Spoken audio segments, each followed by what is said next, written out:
Tonight, we're diving into something Hollywood has been lying to you about for decades. Medieval battles. You've seen the movies. Brave knights charging across pristine fields. Swords clashing in choreographed duels. Heroes cutting through enemies like wheat, emerging with maybe one photogenic cut on their cheekbone. It's all the reality of medieval warfare was so horrifying, so chaotic, and so absolutely disgusting that if you were transported back to an actual battlefield, you'd probably die of shock before anyone even stabbed you. And tonight, we're going to walk through exactly what a real medieval battle was like. From the moment you got conscripted to the moment you either died screaming or somehow survived with injuries that would make you wish you hadn't so. Before you get comfortable, take a moment to like the video and subscribe, but only if you genuinely enjoy what I do here. And let me know in the comments where you're tuning in from and what time it is for you. It's always fascinating to see who's joining us from around the world.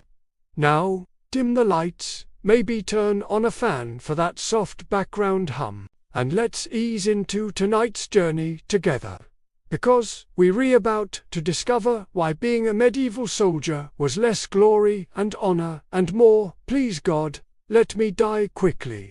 Let's start with how you ended up in this nightmare in the first place. Spoiler alert, you probably didn't sign up. In medieval times, most soldiers weren't volunteers. They weren't professional warriors dreaming of glory. They were farmers, laborers, and craftsmen who got a very unwelcome knock on their door one day. That knock was usually from the local Lord Baif or sergeant, backed by a few armed men, delivering the news that congratulations, you've been drafted. This was called feudal obligation or levy. If you were a peasant, and statistically you absolutely were, you owed military service to your lord. Didn't matter if you had crops to harvest, children to feed, or zero interest in having your intestines decorating a French field. Your lord needed bodies for his army, and you were a body. Simple math. The system worked like this. Every able-bodied man between the ages of 16 and 60 owed military service. In practice, the Baif usually took men between 18 and 45. Though those age limits got fuzzy when the war was going badly. Your local lord had a quota to fill for the king or greater lord he served. If he needed 200 men, he was getting 200 men one way or another. The bailiff would show up in your village with a list. Sometimes the list was predetermined based on the lord's records of who owed service. Sometimes it was more arbitrary. You, and you. Your opinion wasn't requested. Your circumstances didn't matter. Let's say you're a 30-year-old farmer named William. You've got a wife, 3 children, and 10 acres of land that keeps your family barely above starvation. It's late spring, and you're in the middle of planting season.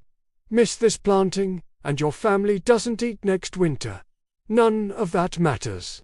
The bailiff reads your name. You have 3 days to report to the assembly point with whatever weapon you can muster. Failure to appear equals desertion. The penalty for desertion? At minimum, you lose your land and your family becomes destitute. At worst, hanging, sometimes both. They'd hang you and then confiscate your property just to make sure everyone got the message. You might think, well, I'll just run away, hide in the woods, flee to another village where nobody knows me. Good luck with that. Medieval society was tight-knit in ways we can barely comprehend today. Everyone knew everyone, at least by reputation. Villages were small, usually fewer than 200 people. You couldn't vanish into anonymity because anonymity didn't exist.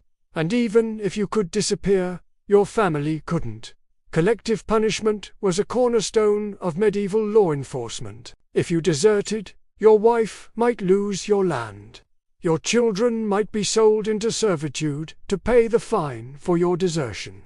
Your parents, if they were still alive, might have their property seized. Your brothers might be conscripted in your place. The system was designed deliberately and efficiently to make sure you showed up, because the consequences of running were worse than the consequences of fighting. At least in battle, you might survive. Desert, and you've condemned your entire family. So you report to the assembly point. You're not alone. Hundreds of other men are gathering. All of them with the same expression. Fear poorly disguised as resignation. Some are your neighbors. Others come from villages you've barely heard of.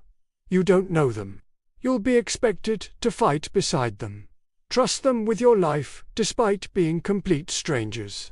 The lucky ones, if you can call them that, were professional soldiers, men-at-arms, career warriors who'd been fighting since they were old enough to hold a sword.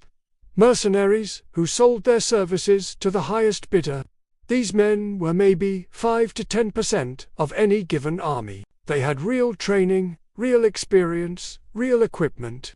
The rest, peasant levies, you farmers who'd maybe held a spear once during village training exercises, which happened a few times a year and mostly involved drinking and hoping nobody noticed you weren't paying attention. Village military training was supposed to prepare you for this moment. In theory, every Sunday after church, able-bodied men were required to practice with weapons. In practice, it was a joke.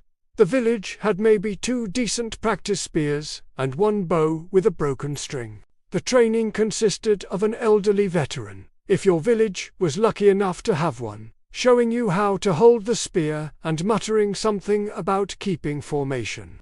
Most of the training time was spent standing around while the Lord's sergeant yelled at everyone.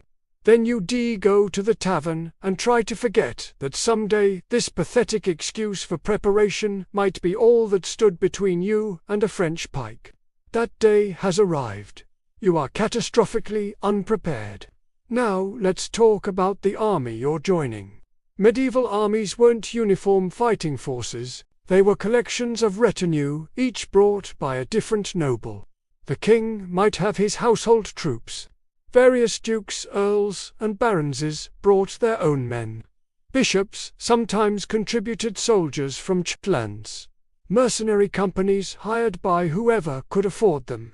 All of these groups had different levels of training, different equipment, different levels of motivation, and sometimes different ideas about what they were even fighting for. Unity of command was theoretical at best. The nobles viewed you, the peasant levy, with barely concealed contempt. To them, you weren't really soldiers. You were mobile obstacles, human shields, bodies, to absorb arrows and fill out the battle line so it looked impressive from a distance. Some of these nobles were decent men who understood that peasant soldiers were human beings doing their duty. But many weren't.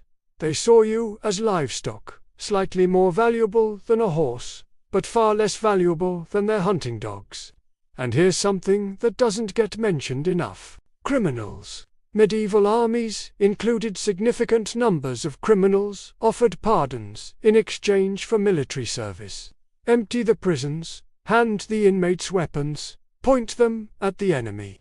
So, you're standing in the assembly field, and next to you is Thomas, a farmer from the next village, who seems nice enough. On your other side is a man with a nasty scar, who was in jail for murder last week, and is now your comrade in arms. Behind you is a teenager who looks like he's about to cry. In front of you is a grizzled veteran with 3 fingers missing who keeps muttering to himself. This is your army. This is who you're trusting with your life.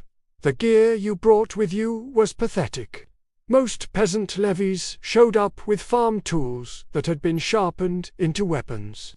A bill hook for cutting crops now repurposed for cutting men. A woodsman's axe. A hammer from your workshop. Maybe, if you were lucky, a rusty old sword that your grandfather claimed he took off a dead Frenchman.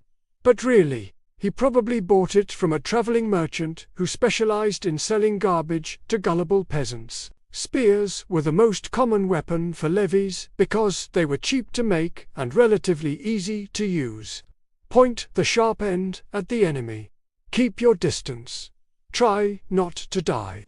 That was basically the full extent of spear training. Armor. You're joking, right? Armor cost money. Real armor, mail, plate, anything that might actually stop a blade cost more money than you DC in 5 years of farming.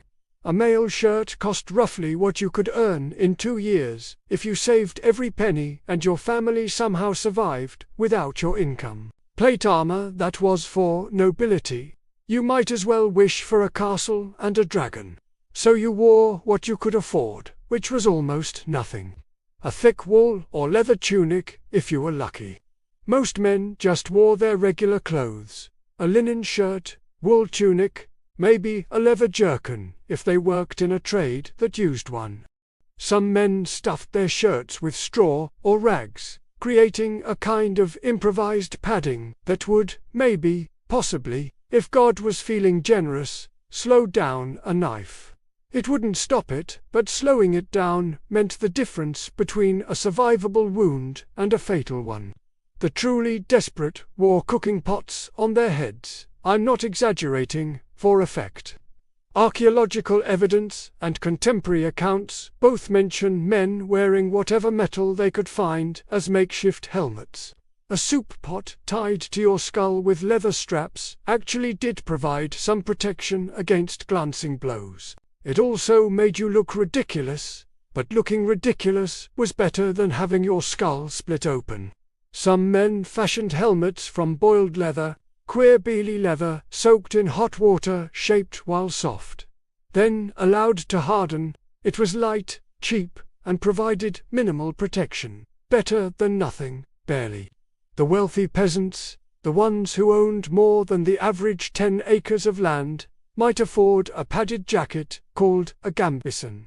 Multiple layers of linen quilted together, stuffed with wool or old rags. A good gambeson could actually stop a weak blade strike or lessen the impact of a blow. But good gambesons were expensive, and most men's gambesons were homemade, poorly constructed affairs that fell apart after one battle. So there you stood, clothed in rags, armed with farm implements, about to face professional soldiers who'd been training for warfare since childhood. The odds were not in your favor. The assembly process took days. Men kept arriving from surrounding villages and towns. The professional soldiers, the men-at-arms, looked at each new group of peasant levies with undisguised disgust.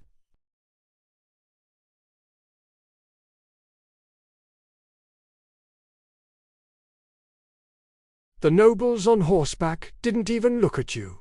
You weren't worth noticing. When they needed to communicate with the levy, they spoke to the sergeants, who translated the orders into language you could understand, usually with a lot of cursing. Food was already a problem. The king's army was supposed to provide provisions, but logistics in medieval times were a nightmare. Supply wagons broke down, food rotted. Corrupt officials sold supplies and pocketed the money.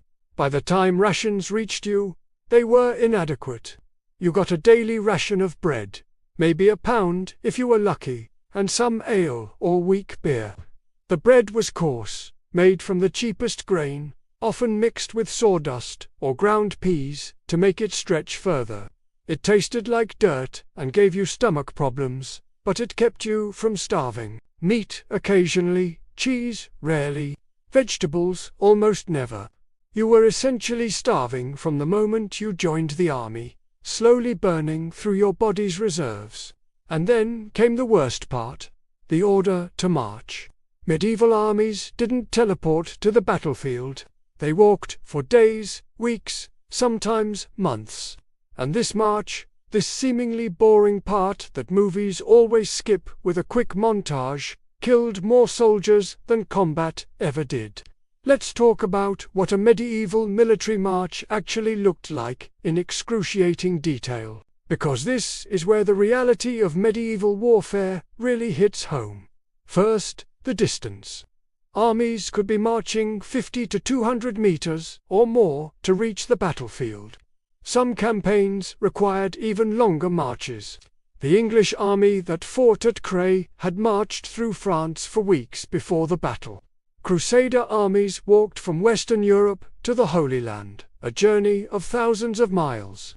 A reasonably fit medieval army might cover 15 to 20 meters a day.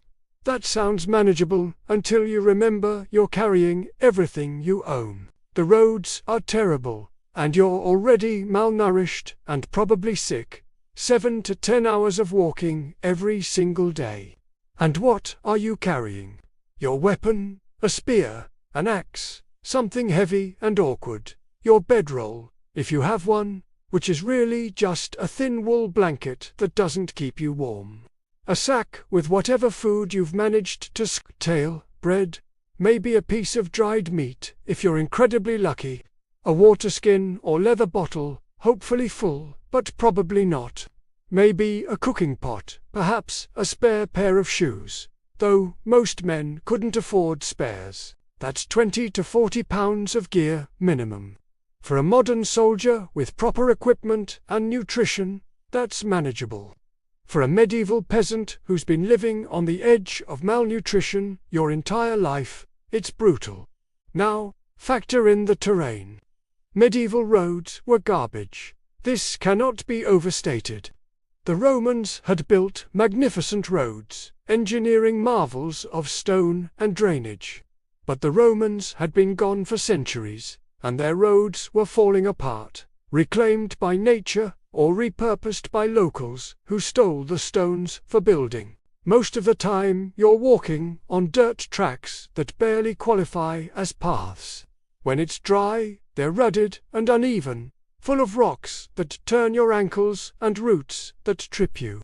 When it rains, and it rains constantly because you're probably marching through northern Europe, where the weather is determined to make you miserable, those dirt tracks turn into rivers of mud. Medieval mud wasn't like modern mud. This was thick, sucking, boot-stealing mud that could be ankle-deep, knee-deep, sometimes deeper. You'd step forward and your foot would sink. The mud grabbing your boot with obscene enthusiasm. Pulling your foot free required genuine effort. And sometimes your boot didn't come with it. You'd be walking along, step into a particularly nasty patch, and your boot would stay in the mud while your foot pulled free.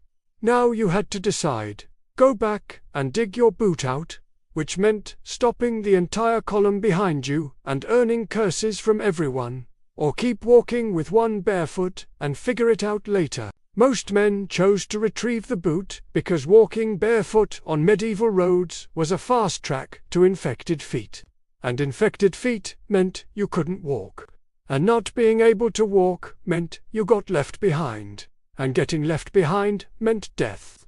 So you'd hop back on one foot, dig your hand into the cold, wet mud, fish out your boot, which was now twice as heavy with mud inside it, dump out what you could, jam your wet foot back in, and hurry to catch up while the column kept moving. This happened multiple times per day to everyone. Your shoes were falling apart. Medieval peasant shoes were not designed for military campaigns. They were thin leather affairs, sometimes just leather wrapped around your foot and tied with cord. After a few days of constant marching through mud and water, they'd start to disintegrate. The leather would crack. The stitching would come apart. The soles would separate from the uppers. You'd try to repair them at night using a needle and thread, if you had them, but leatherworking requires proper tools and dry conditions, neither of which you had. By the end of the first week, many men were walking in shoes held together by prayer and strips of cloth wrapped around them. By the second week, men were walking barefoot, their shoes having completely failed. Walking barefoot sounds bad in theory. In practice, it was a death sentence, in slow motion. Your feet would develop blisters within hours. Those blisters would pop, leaving raw, open wounds. Those wounds would get infected because you're walking through mud, animal dung, human waste, and every kind of filth imaginable. Within days, your feet would be swollen, red oozing pus. The infection would spread. Your lower legs would swell. Red streaks would appear. Sepsis beginning. Without antibiotics, without proper treatment, that infection could kill you. Men died from foot infections during medieval marches, not occasionally, regularly. They'd start limping, then stumbling, then they couldn't walk at all. And they'd be left by the roadside because the army couldn't stop for one man with bad feet. And we haven't even talked about the weather yet. Medieval campaigns usually happened during the warmer months, late spring, summer, early fall, because winter warfare was even more suicidal. But warmer months in medieval Europe still meant unpredictable weather, frequent rain, and temperatures that could swing from hot to cold in hours. When it rained, and it rained often, you got soaked. Your wool clothes absorbed water like a sponge, becoming heavy and cold. Wet wool doesn't provide warmth. It pulls heat from your body. You'd be walking in clothes that weighed twice what they did dry, shivering constantly, unable to get warm. At night, you'd try to sleep in those wet clothes because you didn't have spare clothes. The wool would gradually dry against your body heat, but by morning, everything would be damp again from dew or more rain. Hypothermia killed soldiers during summer marches, not from blizzards or winter conditions, but from being constantly wet and cold, their bodies gradually losing the ability to maintain temperature. You'd see men start shivering uncontrollably, then stumbling, then collapsing. If their friends didn't warm them up quickly, they'd die. When it was hot, and sometimes it got genuinely hot, particularly during campaigns in Spain or southern France, you had different problems. Heat exhaustion, heat stroke, dehydration. You'd be marching under the sun, sweating profusely, losing water faster than you could replace it because water sources were limited and often contaminated. Men would collapse from heat, their brains cooking inside their skulls. They'd become confused, aggressive, then unconscious. Most of them died. And then there were the insects. Medieval Europe was full of insects, and a marching army attracted them like nothing else. Flies swarmed around you constantly, attracted by the smell of thousands of unwashed bodies, the latrine areas that formed wherever the army stopped, the food being carried that was going rotten. The flies would land on your face, crawl into your mouth and nose, lay eggs in any open wounds you had. Those eggs would hatch into maggots, which actually helped clean wounds in some cases. But the psychological horror of having maggots living in your flesh was considerable. Mosquitoes bred in the puddles and streams along the route.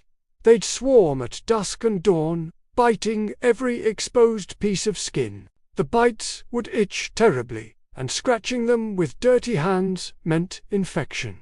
Men would have hundreds of mosquito bites, their skin red and swollen, some bites becoming infected abscesses. Lice. Everyone had lice. These weren't modern, relatively rare lice. These were medieval lice, and they were everywhere. In your hair, in your beard if you had one, in your clothes, in your bedding. They lived in the seams of your garments, laying eggs by the hundreds. Lice bites itch constantly. You'd be scratching all day, every day. The scratching would break the skin, creating entry points for infection. And worse, lice carried typhus, a disease that killed millions during medieval times. Typhus started with a severe headache and high fever. Then came a rash starting on your trunk and spreading outward. Then delirium, confusion, organ failure, death. Once typhus got into an army, it spread like wildfire because everyone had lice and everyone was in close contact. You'd see men develop the fever and everyone would back away from them, knowing what was coming. The sick man would be delirious within days, raving, not recognizing anyone. Then he'd collapse and die. Usually, within a week or two of the first symptoms, the body would be left by the roadside. Nobody had time or energy for proper burial. The army marched on, and the corpse stayed behind food for scavengers. But the biggest killer was dysentery, the bloody flux. This disease, more than any other, destroyed medieval armies before they ever reached the battlefield. Dysentery is caused by contaminated water or food, and medieval armies had both in abundance. Water sources along the march were often stagnant ponds, streams that animals drank from and defecated in, or wells that served villages with poor sanitation. The army's water discipline was non-existent. Men would drink from whatever water they could find because dehydration would kill you faster than dysentery.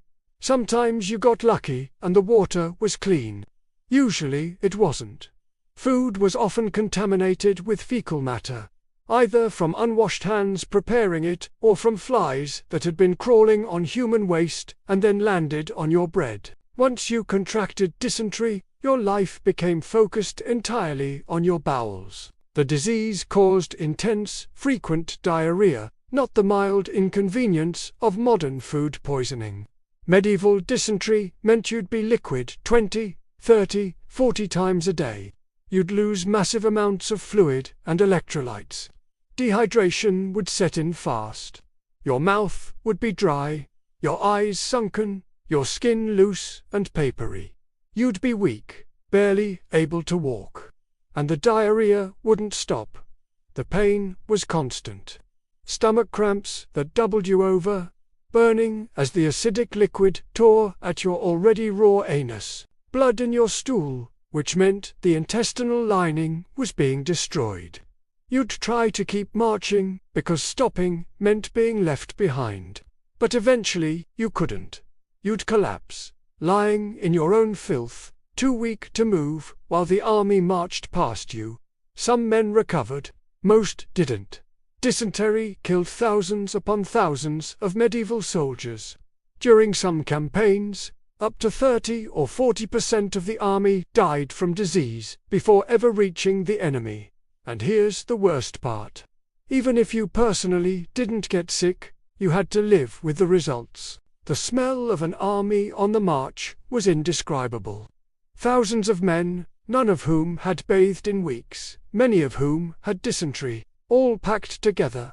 The smell of sweat, of unwashed bodies, of rotting teeth and bad breath. The smell of infected wounds, of gangrene setting in. The smell of the latrine areas, where men would dig shallow pits and in them until the pits were overflowing, then dig new pits.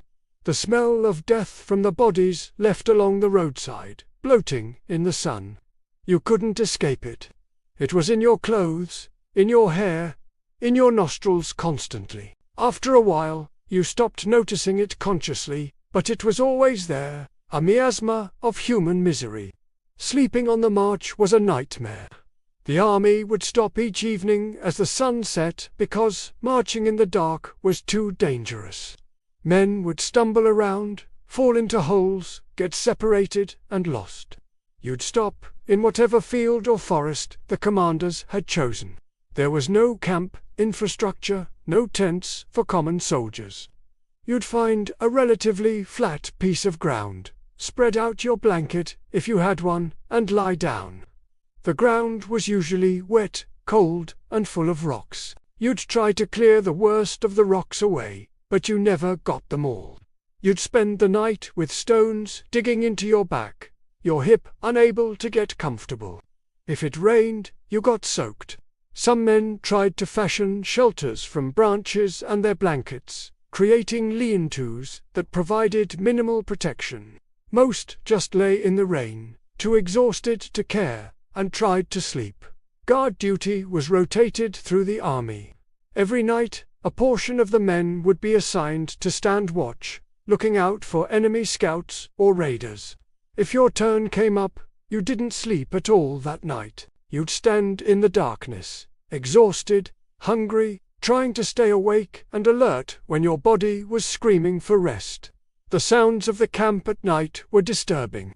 Thousands of men trying to sleep, coughing, snoring, groaning in pain from injuries or sickness.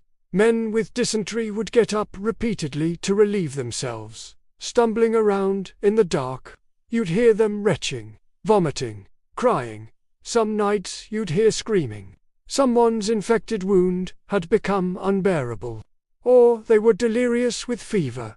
Or they'd woken from a nightmare and couldn't remember where they were. Morning came too soon. You'd be woken by shouted commands, drums, horns. You'd get up, every muscle aching, joints stiff, feeling worse than when you'd lain down. Breakfast, if there was any, would be a piece of stale bread and some questionable water. Then you'd start marching again. Another day, another 20 meters, another step closer to the battle that was waiting for you. The psychological toll of the march was severe. Day after day of pain, hunger, sickness, exhaustion, watching your friends die from disease, knowing that even if you survived the march, the battle was still coming. Some men broke mentally. They'd start raving, talking nonsense, seeing things that weren't there. The stress, combined with malnutrition and possible disease, would push them into delirium or genuine madness. Others became completely passive, what we'd now call dissociation. They'd keep marching because that's what everyone else was doing. But there was no conscious thought behind it. They'd become automatons, following orders mechanically, their minds gone somewhere else to escape the horror of their situation. And through all of this, you hadn't even reached the enemy yet. This was just the journey to the battlefield. The actual fighting which everyone feared was still to come. Historical records are full of campaigns where armies arrived at the battlefield having lost a third of their strength to disease and desertion. The 100 Years' War saw armies devastated by sickness during the march. The Crusades lost thousands of men to disease before they even reached the Holy Land. During Edward III's campaign in France, his army of 15,000 men was reduced to less than 10,000 by the time they reached Cray, and only a fraction of those losses were from combat. The rest died on the march. This was standard. This was expected. And it was just the beginning. So, you've somehow survived the march. You're sick, exhausted, half-starved, and your feet look like raw meat wrapped in strips of leather that used to be shoes. Congratulations. Now, let's talk about the absolute disaster of an army you're part of. Medieval armies were not well-organized fighting machines. They were barely controlled mobs held together by fear of punishment and the vague hope that you might actually survive this. Let's start with the command structure, or the lack thereof. At the very top, you had the king or the great lord who'd called this army together. He was surrounded by his household knights, advisors, maybe a few professional military men who actually understood tactics. These people made the decisions about where to march, when to fight, and what the overall strategy would be. Below the king were the various nobles who'd brought their own retinue. A duke might bring 500 men. An earl might bring 200. A baron might bring 50. Each of these nobles commanded his own men and theoretically took orders from the king. In practice, it was complicated. Medieval politics meant that some nobles were only technically loyal. They had their own agendas, their own territorial disputes, their own ideas about how the campaign should be conducted. If the king ordered something they disagreed with, they might ignore it or follow it half-heartedly or even refuse outright. This caused massive problems during actual combat. You'd have one part of the army advancing while another part held back because their commander didn't like the plan. Or different contingents would refuse to coordinate because their lords were rivals back home. Below the nobles were the knights and men-at-arms, the professional warriors. These were the guys who actually knew what they were doing. They'd been trained for warfare since childhood, practicing with weapons for hours every day, learning mounted combat, understanding tactics and strategy. But they were vastly outnumbered by everyone else. Everyone else was you, the peasant levy, the mob of farmers and laborers who'd been handed weapons and told to stand in formation. Here's the fundamental problem. You didn't train together. The men in your company came from different villages, different regions, sometimes different countries. You didn't know each other. You hadn't practiced fighting as a unit. You had no experience working together under stress. Trust in combat is everything. You need to know that the man beside you will hold his position, that he'll watch your flank, that he won't run when things get scary. But you don't know these men. For all you know, the guy next to you will break at the first enemy charge, leaving you exposed and alone. And then there's the language problem. Medieval Europe was a patchwork of different languages and dialects that were mutually unintelligible. An English army might include English speakers from various regions with dialects so different they could barely understand each other. Welsh soldiers speaking Welsh, a completely different language. Cornish speakers with their Celtic tongue. Irish mercenaries speaking Gaelic. French-speaking Norman knights. Flemish crossbowmen. Maybe some German or Italian mercenaries. How do you coordinate tactics when half your army can't understand the commands being shouted? You don't. You rely on simple, universal signals, horns, drums, banners, and hope everyone figures it out. This caused catastrophic problems. Commands got confused. Men didn't know where to go or what to do. Formations fell apart because people were following different orders or no orders at all. A commander would shout, "Advance!" in Norman French. The English-speaking soldiers might understand, but the Welsh contingent had no idea what was being said. They'd look around, see some men moving forward, and maybe follow along, or maybe stand there confused until a sergeant physically shoved them forward. In the chaos of battle, communication became almost impossible. Once the fighting started, you couldn't hear verbal commands anymore. Everything was screaming. The clash of weapons, the thunder of horses, visual signals were all that worked, and even those could be missed or misinterpreted. Discipline was maintained through fear and violence. Medieval military justice was swift, brutal, and meant to terrify everyone else into obedience. Step out of line, question an order, or God forbid, try to desert, and you'd face punishment that ranged from flogging to execution. The punishments were carried out publicly in front of the entire army to make sure everyone understood what happened to disobedient soldiers. Flogging meant being tied to a post or wagon wheel and whipped with a leather scourge or a cane. The beatings were severe enough to leave permanent scars, sometimes severe enough to kill. Men would pass out from the pain, be revived, and the beating would continue. Desertion was punished with hanging. Usually, you'd be strung up from a tree in full view of the army, left to slowly strangle to death. It wasn't a quick death. Hanging by the neck without a drop to break it meant you'd spend minutes thrashing, gasping for air, your face turning purple before you finally died. Sometimes deserters were beheaded instead, which was considered a more honorable death and usually reserved for soldiers who'd at least shown some previous valor. The execution would be done with a sword or axe, and if the executioner was skilled, it would be quick. If not, well, it might take several blows to sever the head completely. The point wasn't just to punish the individual, it was to send a message to everyone else. This is what happens when you disobey. Stay in line or die. But fear only works so far when everyone's exhausted, starving, and facing probable death anyway. Medieval armies were always on the edge of collapse, held together by the thinnest threads of coercion and shared misery. Morale was fragile. Soldiers fought for different reasons. Feudal obligation, loyalty to a specific lord, promises of plunder, or just because running away meant death. None of those motivations made men eager to die. Everyone was looking for any excuse to avoid actual combat. Some men would inflict injuries on themselves to avoid fighting. A deliberately broken finger, a self-inflicted cut that got infected, anything that would make them unable to fight without technically being desertion.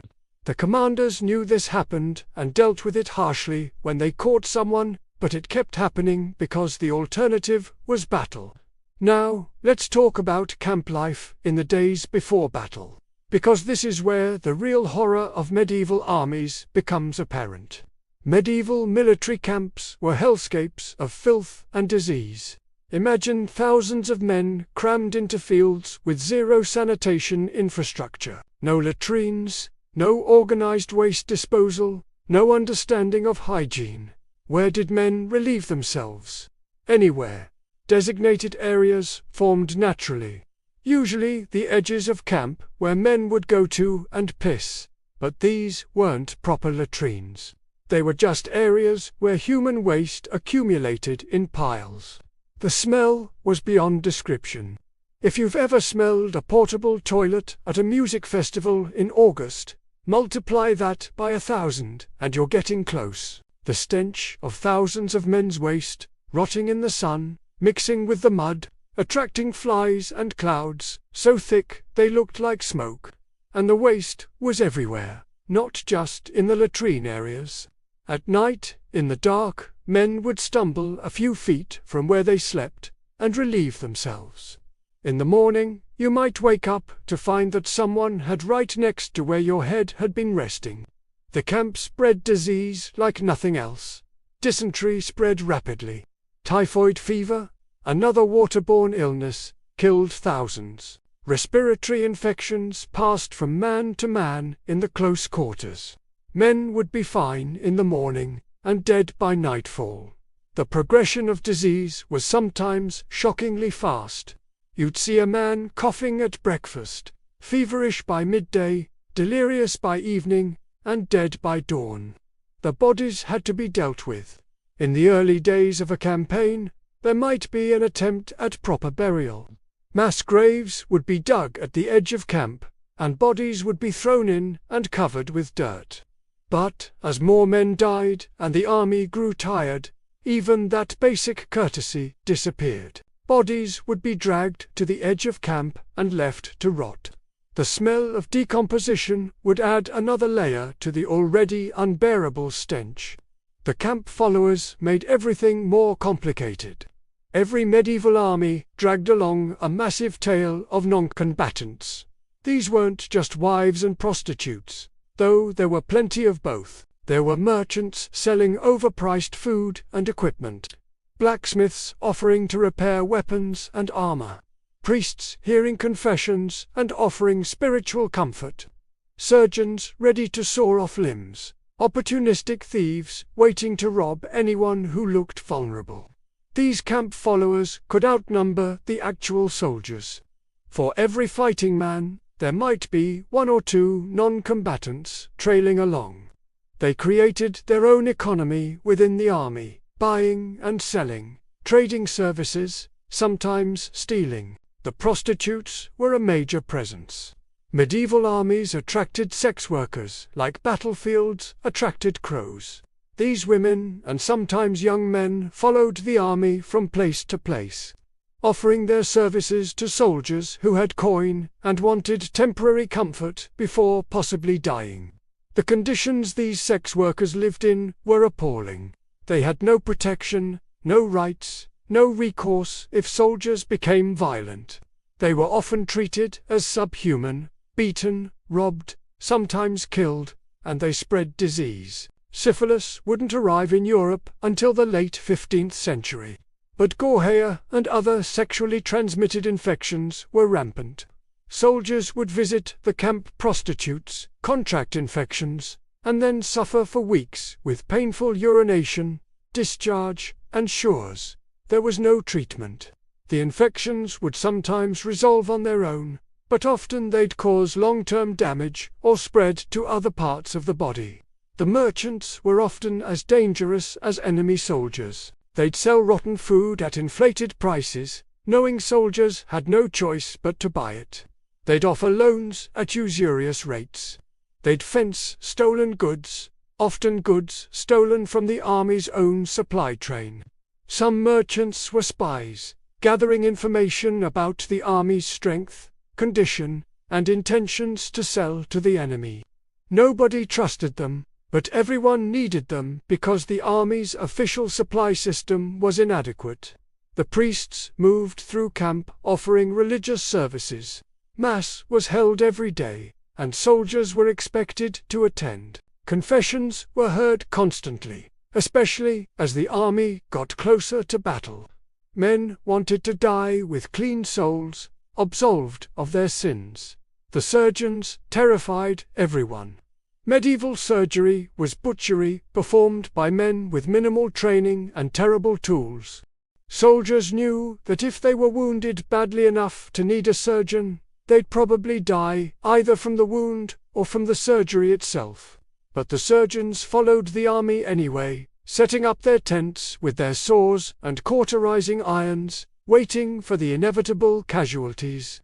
At night, the camp became even worse. Fires burned everywhere, creating a landscape of flickering shadows and smoke. Men gambled, fighting over dice and cards, sometimes killing each other over disputed games. Drunkenness was common because alcohol was one of the few pleasures available. The drinking led to fights, not playful scuffles, but genuine violence. Men would beat each other half to death over insults, over gambling debts, over women, over nothing at all. The violence was a release, a way to channel the fear and frustration of waiting for battle. Guards tried to maintain order, but there were never enough of them. The camps at night were lawless zones where the strong preyed on the weak. Your belongings would be stolen if you didn't guard them constantly. Your food would disappear. If you looked vulnerable, you'd be robbed, beaten, or worse. Some soldiers formed protective groups, small bands of men who watched each other's backs. But these groups were often as much gangs as protective associations, shaking down weaker soldiers for protection money. And through it all, you're trying to prepare mentally for battle, knowing that in a day or two, you're going to be expected to stand in a line and fight trained killers. Your equipment is still inadequate. You've checked your weapon 100 times, sharpening the blade with a whetstone, fixing the loose handle with strips of leather, hoping it doesn't break the first time you hit something solid. Your armor, such as it is, hasn't improved. You've tried to patch the holes in your padded jacket. You've stuffed more rags into your shirt for padding. It's not enough. You know it's not enough, but it's all you have. The professional soldiers, the men-at-arms and knights exist in a completely different world. They have real armor, mail hawks, or even plate if they're wealthy enough. The armor is custom-fitted, maintained by servants, cleaned and repaired regularly. They have war horses, massive destriers, trained specifically for warfare. These horses cost a fortune, as much as a village might produce in a year. They were bred for size, strength, and aggression. In battle, a warrior was a weapon itself, trained to bite and kick enemies. The knights have squires to maintain their equipment, cook their food, set up their tents. They eat better food than you. They sleep in tents with actual bedding. When they do it in chamber pots that servants empty for them. They treat you with the same regard they'd show a donkey. Actually, less regard. A good donkey was valuable. You were replaceable. Some of these knights are decent men who understand that peasant soldiers are human beings doing their duty. These knights treat their men fairly, make sure they're fed as well as possible, and try to protect them in battle. But many aren't. Many see you as subhuman, as tools to be used and discarded. They'll ride past you without acknowledging your existence. They'll take the best food and leave you with scraps. In battle, they'll use you as shields, sending you forward to absorb arrows while they wait for the perfect moment to charge. You resent them deeply, bitterly resent them. But you couldn't do anything about it, because they have swords and armor and horses, and the full backing of the social order. So, you sit in the mud, in the filth, surrounded by dying men and desperate camp followers, waiting for the battle that might kill you tomorrow. You try to sleep but can't. You try to eat but your stomach is too tight with fear. You think about home, your wife, if you have one, your children, your fields. All of it feels impossibly distant, like a dream you had once but can't quite remember clearly. And you wonder if you'll ever see any of it again. The battle is tomorrow. Everyone knows it. Scouts have reported enemy positions just a few miles away. The commanders have held their councils. Orders have been issued. And now, as the sun sets on what might be your last evening alive, the reality of what's about to happen finally, truly, completely sets in. This is the night nobody talks about in the legends. No songs are sung about the evening before the battle, when thousands of men collectively realize they're probably going to die. No tapestries depict the terror, the desperate prayers, the quiet sobbing in the darkness. But this night was real, and for medieval soldiers, it was often worse than the battle itself. Let's start with the confessions.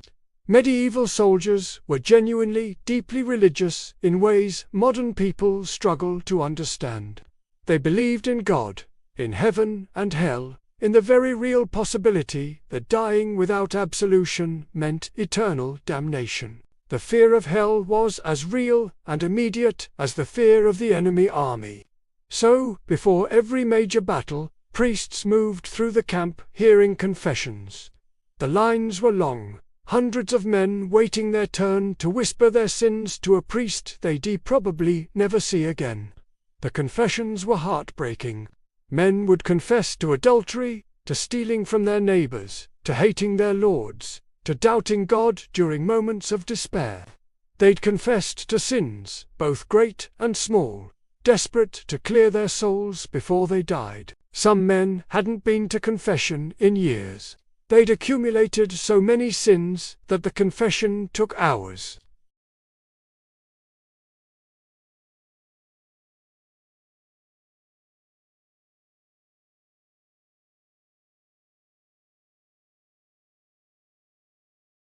After a while, they couldn't maintain emotional engagement with hundreds of identical confessions.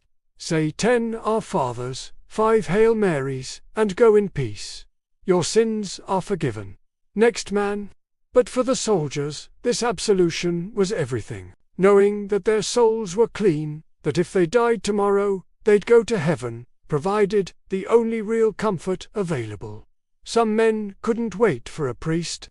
They confessed to each other, to their friends, sobbing and asking forgiveness for old grudges and petty arguments. Friendships that had been strained were suddenly mended because nobody wanted to die with bad blood between them. You'd see grown men embracing, crying, telling each other things they'd never said before. I've always respected you. You're the best friend I've ever had. I'm sorry for that time I stole your bread. The intensity of emotion was overwhelming. Mass was held in the evening. Thousands of men knelt in the muddy fields as priests elevated the host, blessing the army, promising that God favored their cause, that dying in battle was dying for God. The priests would give sermons about the righteousness of the war. The enemy were heretics or invaders or godless men who deserved to die. Your cause was just. God was watching. Fight well and heaven awaited. Both sides did this, of course. Both armies had priests promising that God was on their side. Nobody mentioned the logical impossibility of this, or if they did, they didn't mention it loudly. After the religious ceremonies came the practical preparations. You checked your weapon again and again and again. You'd already checked it 100 times, but you couldn't stop. You'd run your finger along the blade, testing the sharpness.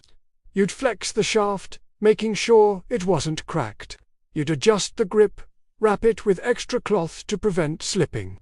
This wasn't about the weapon needing checking. It was about doing something, anything, to keep your mind occupied and your hands busy. Because if you stopped, if you sat still and let your thoughts run free, the fear would overwhelm you. Some men tried to eat, but food turned to ash in their mouths. The body knows when it's in danger, and digestion becomes a low priority. Soldiers before battle often couldn't keep food down. They'd force themselves to eat a piece of bread, and minutes later, they'd be vomiting it back up. The smell of vomit mixed with the existing stench of the camp. Men were throwing up from anxiety all around you, adding another layer of misery to an already unbearable situation. Some men wrote letters home if they were literate. Most weren't. Medieval peasants couldn't read or write. So, they found a scribe or a clerk, someone who could write, and dictated messages. Tell my wife I love her. Make sure the children know I thought of them at the end. Tell them to be good, to work hard, to remember me. The scribes would write these words down, knowing that most of these letters would never be delivered. The man dictating would probably die tomorrow, and his letter would be lost, stolen, or destroyed. Others tried to sleep, knowing they desperately needed rest, but finding it impossible.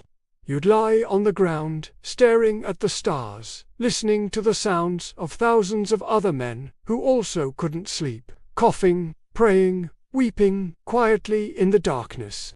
The sound of men moving to the latrine areas to empty their nervous bowels. The jingle of equipment as someone else checked their gear for the 1,000th time. The fear was a physical thing.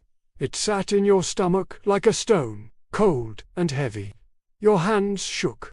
Your heart raced.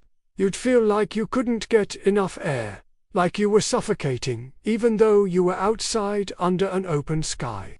Some men themselves from terror, unable to control their bowels.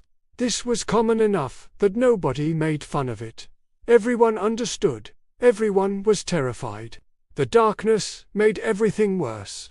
In the daylight, you could see the men around you, could gauge the situation, could feel like you had some control. But at night, in the darkness, your imagination filled in the gaps with horrors. You'd imagine the battle. You'd picture yourself being cut down in the first seconds. You'd envision a sword splitting your skull, or a spear punching through your chest, or being trampled under horses' hooves.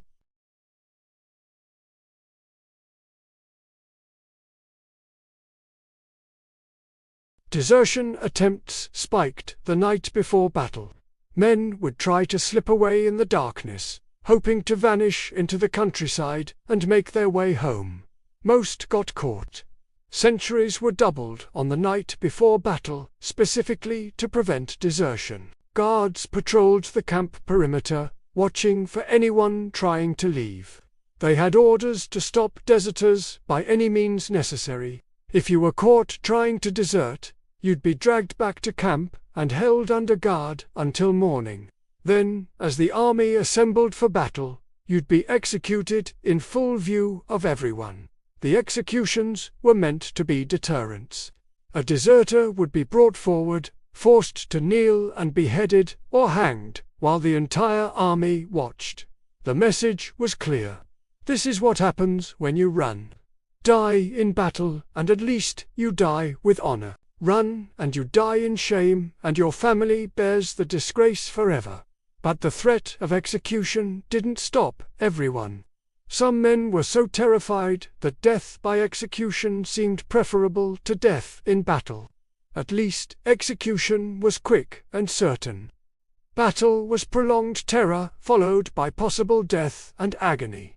So you stayed. Not because you were brave, but because all your options were terrible. And this one was at least socially acceptable. Your friends were staying. Your village mates were staying. If you ran and they died and you somehow made it home, you'd never be able to face their families.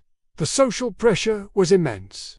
Cowardice was the worst possible shame in medieval society. You could be poor, ugly, stupid, but if you were at least brave, you had honor. Run from battle, and you had nothing. So you lay in the darkness, too afraid to sleep, too afraid to run, waiting for dawn. The knights and nobles in their tents were having a different experience. They ate real food, roasted meat, fresh bread, wine. They made final adjustments to their armor, their squires helping them into the complex assemblies of metal plates and mail. Some of them were nervous, too. Even experienced knights felt fear before battle, but they hid it better. They'd been trained for this since childhood. They knew what to expect. They had confidence in their armor, their weapons, their horses, and they knew that if things went badly, they could surrender. Knights rarely killed other knights in battle. If they could capture them instead, a captured knight meant ransom money. So even if they lost, even if they were defeated, they'd probably survive. You didn't have that option. Common soldiers weren't worth ransoming. If you were captured, you'd be killed or enslaved. There was no third option. As midnight passed and the early hours of morning approached, the camp grew quieter. Some men had managed to fall into exhausted sleep. Others lay awake, counting the hours until dawn. You might pray not the rote prayers you'd learned as a child, but desperate, personal pleas. God, please let me survive. Please let me see my family again. Please don't let me die tomorrow. Please, please, please. The repetition of prayer was soothing. It gave you something to focus on besides the fear. Some men prayed continuously through the night, their lips moving in constant whispered entreaties to God, to Mary, to the saints, to anyone who might listen. Others made bargains with God. If you let me survive, I'll never sin again. I'll go on pilgrimage. I'll give money to the poor. I'll be a better person. Just let me live through tomorrow. These bargains were forgotten by the survivors almost immediately after the battle, but in the moment they felt binding and sacred. As false dawn began to lighten the eastern sky, the camp stirred to life. No one had really slept. Men rose, pissed one last time, checked their equipment one final time, said quiet goodbyes to friends. Breakfast, if there was any, was bread and ale. Your stomach was too tight to eat much. The ale helped a little, numbing the edges of the fear, but not enough. Nothing could be enough. And then came the sound everyone had been dreading. The horns, the drums, the shouted commands. Form up, get in line, move you bastards. The enemy is close. Time to go to war. The battle was beginning. Forming a medieval battle line was less like an orderly military maneuver and more like herding terrified cats into a formation that vaguely resembled an army. Commands were shouted in multiple languages, none of which half the army understood. Form up, get in line, move, you bastards. Sergeants and veteran soldiers physically shoved men into position, screaming at anyone who hesitated, using the butts of spears or their fists to move people faster. You stumbled into your place in the formation, surrounded by men you barely knew. Your heart was hammering so hard you could hear it in your ears, louder than the shouts, louder than the drums. The professional soldiers, the men-at-arms, took positions at the front and flanks, where the real fighting would happen. They were calm, or at least appeared calm, checking their weapons with practiced efficiency. The peasant levies, you were packed into the center and rear. You were there to add weight to the formation, to make the line look impressive, to absorb arrows and enemy charges, while the professionals did the actual fighting. Medieval battle formations varied by time, period, and region, but most followed similar principles. The basic formation was a line several ranks deep. The front rank held spears or polearms, points facing forward.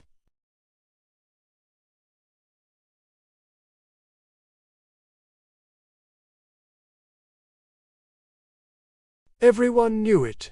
Being in the front rank was a death sentence. The line wasn't straight.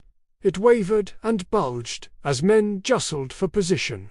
Everyone trying to avoid being at the very front while not looking like cowards. Sergeants walked behind the formation, watching for anyone trying to slip to the rear. Their job to keep you in place by force if necessary. The spacing was claustrophobic. Men stood shoulder to shoulder, shields overlapping when they had shields. This was intentional. A tight formation was harder to break. But it also meant you couldn't move. You were locked in place by the bodies around you, unable to advance or retreat without everyone else moving. If you were lucky, you stood next to someone you knew. A man from your village, maybe, or someone you'd befriended during the march. Having a familiar face nearby helped. You could exchange glances, nod to each other, offer silent encouragement. If you were unlucky, you stood next to strangers who were just as terrified as you, or worse, next to one of those eerily calm men who'd accepted death and now stood waiting with blank faces, already gone somewhere else in their minds. The smell was overwhelming. Thousands of unwashed bodies packed tight, sweating with fear. The smell of the camp, rot, smoke, clung to everyone. Some men had already pissed themselves. Others were vomiting from terror, the sick splashing onto the muddy ground. You could hear men praying around you. "Hail Mary, full of grace, the Lord is with thee." The words tumbled out in desperate whispers over and over, a lifeline to cling to. Across the field, maybe 300 to 500 yards away, the enemy was forming their own line. From this distance, they were just a dark, shifting mass. You couldn't see individual faces. Just a wall of men bristling with weapons, waiting to kill you. Both armies were doing the same thing, shouting to build courage, trying to look intimidating. Hoping the other side would break and run before the actual fighting started. War cries rose from both formations. For God and the King, St. George, Manoa.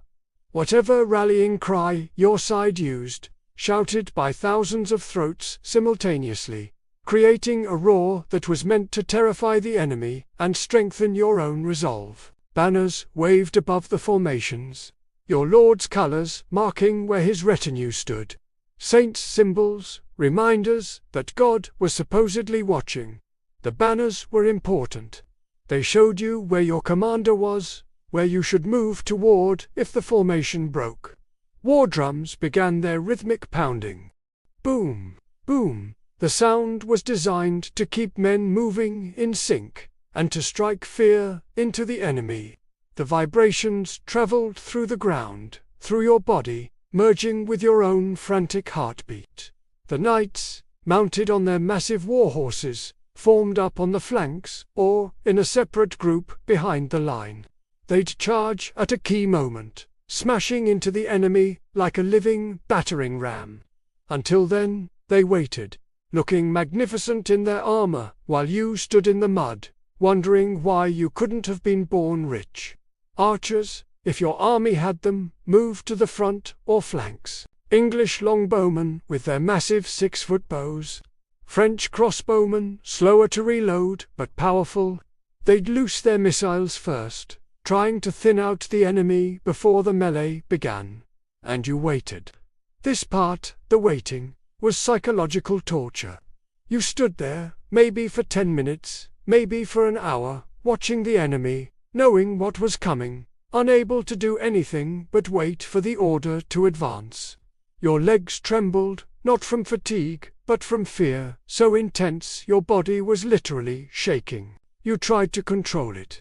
Didn't want the men around you to see how terrified you were. But everyone was shaking. Everyone. Your grip on your weapon was too tight. Your knuckles white. Your hands were sweating despite the cold. You'd adjust your grip, wipe your palms on your tunic, grab the weapon again, over and over. You tried to remember the training, the few times you'd practiced with the village militia. Thrust with a spear. Keep your shield up if you had one. Stay in formation. Don't break the line. But the training had been inadequate, over too quickly, taught by men who barely knew more than you. You weren't ready for this. Nobody had ever been ready for this. Some men prayed aloud now, not caring who heard. Hail Mary, full of grace. Others cursed, a steady stream of profanity, trying to channel fear into anger. Still others just stood in silence, faces pale, eyes wide, already looking dead. You could see the enemy more clearly now.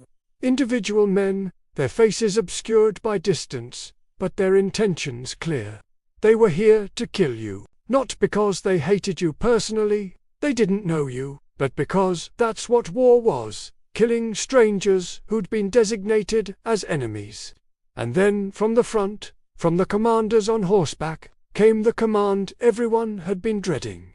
Advance. The line lurched forward. Moving thousands of men forward in anything resembling a formation was nearly impossible. But somehow, through shouting and shoving and the sheer momentum of the mass, the line began to advance.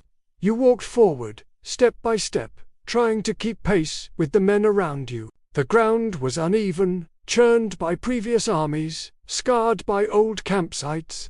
You stumbled over roots, rocks, the charred remains of fires.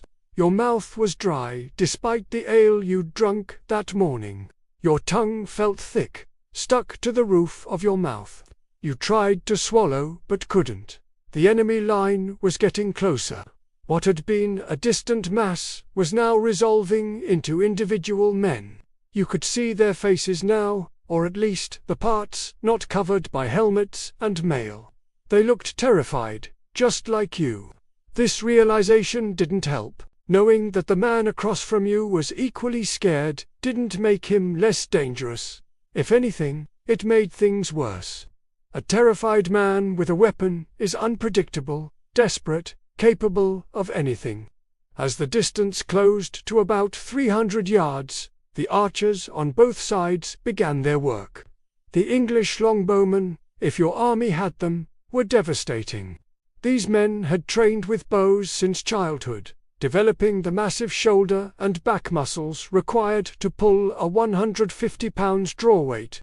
They could lose 10 to 12 arrows per minute, sending a storm of bodkins and broadheads into the enemy formation. The sound of a mass archery barrage is distinctive. First, the creaking of hundreds of bowstrings being drawn. Then, the simultaneous release, a sound like a giant's exhale. Then, the hiss and whistle of arrows in flight, filling the air with a sound like wind through trees, but sharper, more malevolent. You watch the arrows arc into the sky from your side, a dark cloud rising and then beginning to descend toward the enemy. For a moment they seemed to hang, suspended, blotting out the sun. Then they fell. The arrows hit the enemy formation with the sound of hail on a thatched roof, but louder, more irregular. Thunk, thunk, thunk. Each sound was an arrow finding a target. Shield, armor, flesh. Screams rose from the enemy ranks. Men went down, some silently falling like puppets with cut strings. Others screamed high and terrible, clutching at shafts protruding from shoulders, faces, legs. The enemy line wavered but kept moving forward, and then their archers returned fire. You saw the arrows rising from their side, a dark cloud growing larger, coming toward you. For a split second, some distant part of your brain thought, "That's beautiful," in a disconnected, dreamlike way. Then the arrows arrived, and beauty became nightmare. The sound was everywhere at once. Arrows hitting shields with solid thunks. Arrows punching through leather and wool with wet, tearing sounds. Arrows hitting men. The man 3 ranks ahead of you took an arrow through the throat. You saw it happen. One moment he was walking forward, gripping his spear. The next, a yard-long shaft was protruding from his neck. Blood spraying in arterial spurts, painting the men around him red. He made a sound you'd never heard before and never wanted to hear again. Not a scream, not a gasp, just a wet, gurgling noise as he tried to breathe through a throat full of blood. He fell to his knees, hands clutching at the arrow, trying to pull it free. but only making it worse. Then he fell forward, twitching, and the men behind him stepped over his body and kept walking because stopping meant dying. Right here. Another arrow hit someone's shield right next to you. The impact was violent, the arrow punching through the wood and emerging on the other side, the tip inches from the man's face. He flinched, stumbled, but kept his shield up. More arrows fell. A man to your left took one in the thigh, the broad head slicing through muscle and sticking in bone. He screamed and fell, and you had to step around him, trying not to look at his face as he clutched at his leg, blood pumping between his fingers. An arrow grazed your shoulder, tearing fabric and skin, but not penetrating deep. The pain was sharp, immediate, but adrenaline muted it. You'd feel it later, if there was a later. The formations kept walking toward each other, arrows falling constantly now. Both sides' archers were loosing as fast as they could, trying to thin the enemy before melee began. Men dropped continuously. Some fell dead, others fell wounded, screaming, thrashing. The ones behind couldn't stop. They walked over the fallen, sometimes stepping on bodies, hearing bones crack under their boots. The distance closed. 200 yards, 150, you could see their faces clearly now. Expressions of fear, determination, rage, mouths open in shouts you couldn't hear over the noise of drums and arrows and screaming. Some men in your formation broke. The arrows were too much. They turned and tried to run, shoving past the ranks behind them. Sergeants caught most of them, physically dragging them back, beating them with spear butts, screaming in their faces until they stumbled back into position. One man who tried to run was cut down by a sergeant's sword. The message was clear. Forward might mean death, but backward definitely meant death. 100 yards now. The arrows slowed, then stopped. To close now, risk hitting your own side. The drums intensified. The shouting grew louder. Both lines were screaming now. Thousands of voices merging into one continuous roar.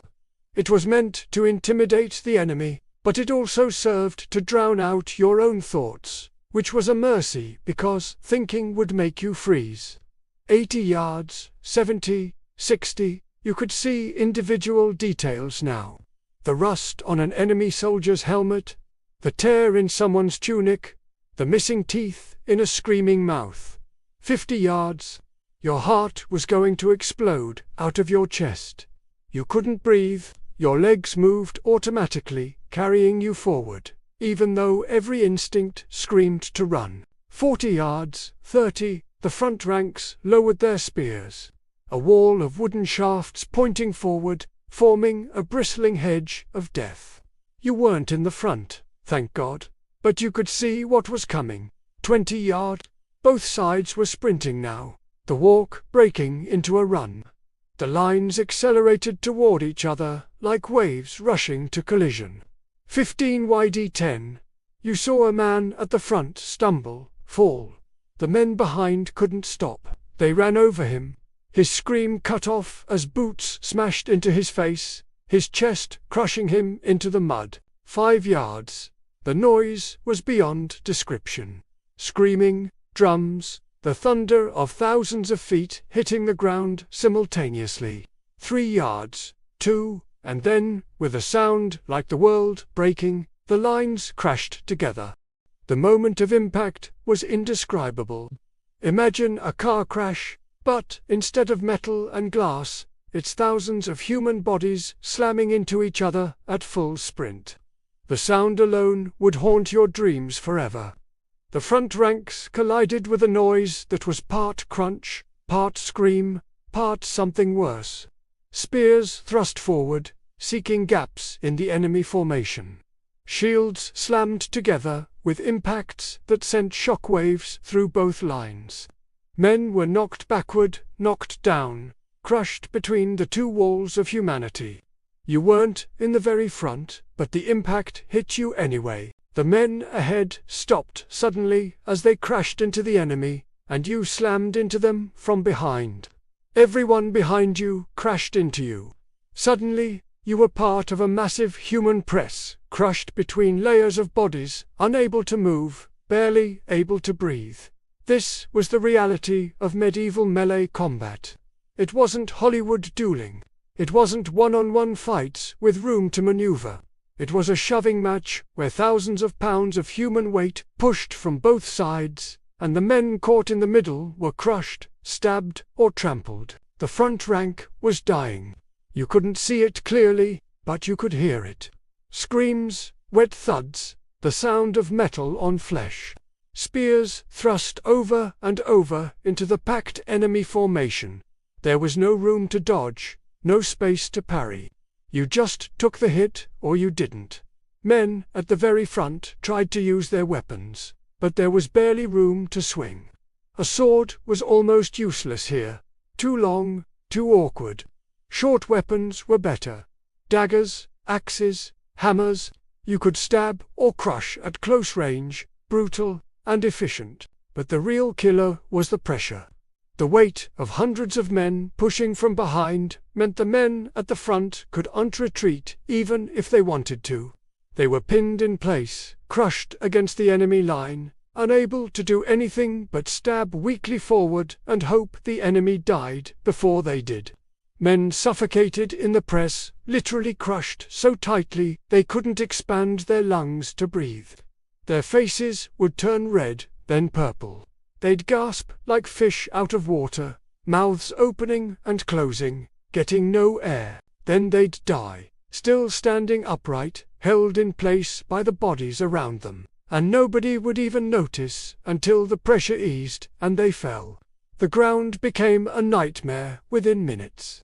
Blood mixed with mud, creating a slick paste, the color and consistency of liver. Bodies of the dead and wounded carpeted the earth, turning the battlefield into a treacherous landscape of corpses. You were walking on them, stepping on them, using them for footing because the mud was too slippery otherwise. You'd step forward and your boot would land on something soft, a stomach, a face, a hand.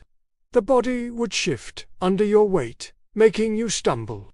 Sometimes the bodies underneath weren't dead. They'd grab at your legs, trying to pull themselves up or trying to pull you down with them in their death throes. You'd kick them away or step on their heads to maintain balance because stopping meant falling.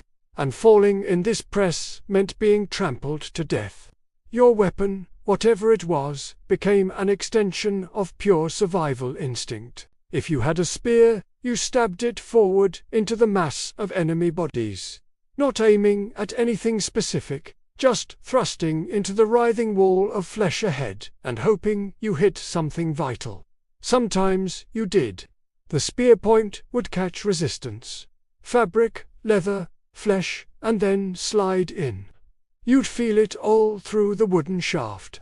The initial resistance as the point pierced skin, the easier glide through muscle, the scraping, grinding sensation when the blade hit bone, the vibration up the shaft as the point graded against ribs or spine. The man you de-stabbed might scream or gasp or make no sound at all if you de-hit something that killed instantly.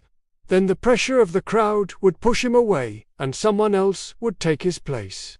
Sometimes you missed. Your blade would glance off a shield or piece of armor or thrust into empty air because the person you'd been aiming at had moved or fallen. And in that moment of overextension with your spear extended and your body off balance, someone from the other side would strike at you. You felt impacts constantly, weapons hitting your shield if you had one. Blades glancing off whatever protection you'd managed to scrape together. A spear point would catch your shoulder, tearing through fabric and skin, leaving a burning line of pain. A hammer blow to your side would crack a rib. The pain so intense you couldn't breathe for several seconds. An axe would catch the top of your poorly protected head, splitting skin and leaving you dazed and bleeding, vision swimming. But adrenaline was a hell of a drug. The pain was there, but distant.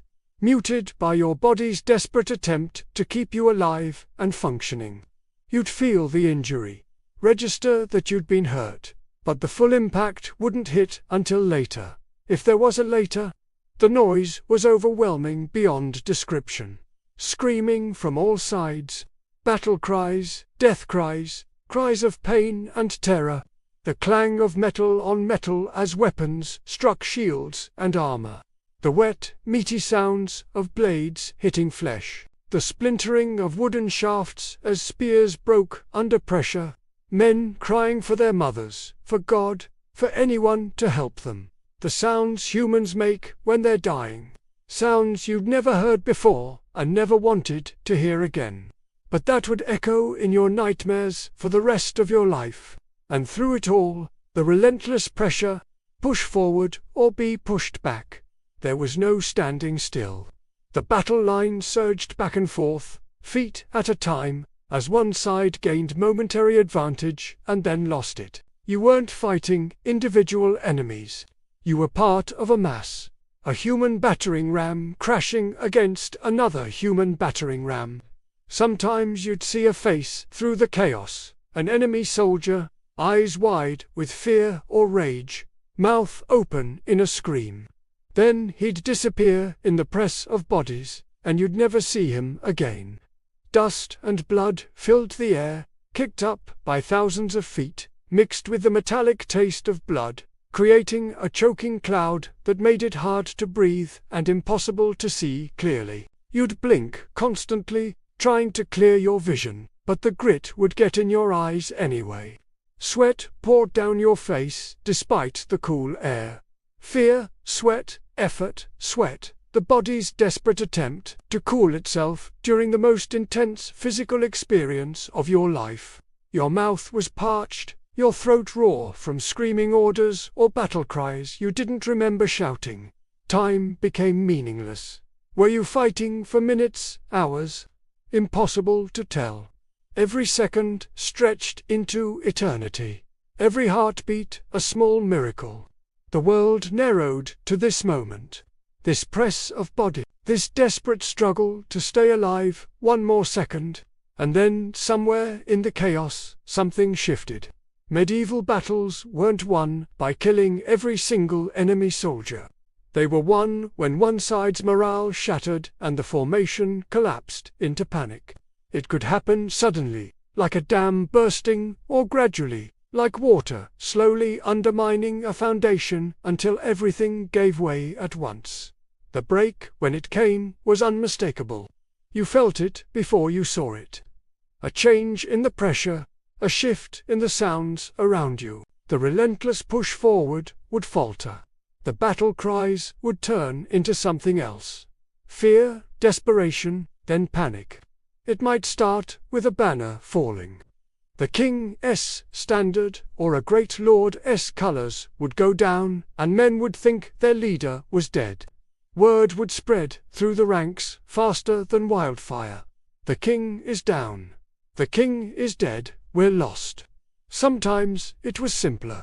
A section of the line would give ground just a few feet, but that movement would ripple outward. Men would look around and see their neighbors backing up, and they'd back up too. A fighting withdrawal would become a retreat. A retreat would become a rout. Or it could be something as mundane as a rumor. The flank is broken, someone would shout, and even if it wasn't true, the fear would spread. Men would crane their necks, trying to see what was happening.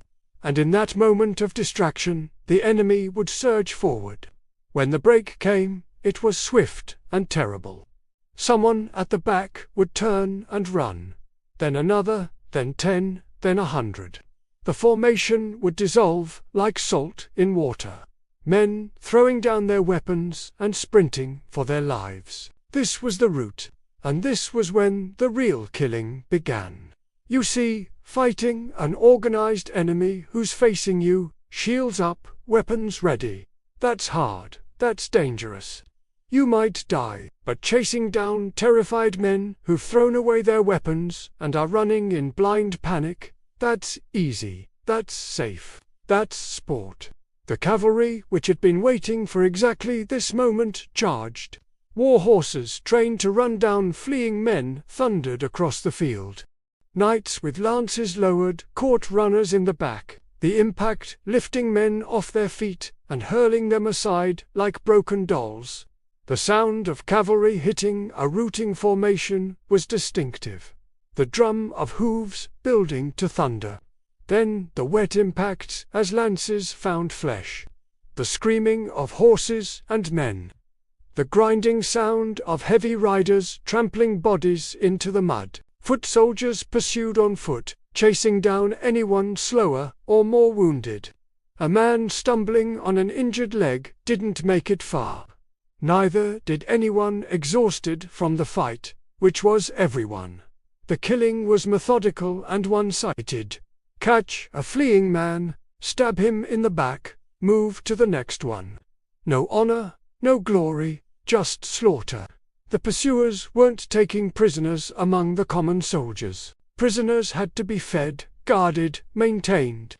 It was easier to kill them, and the field of battle transformed into an abattoir.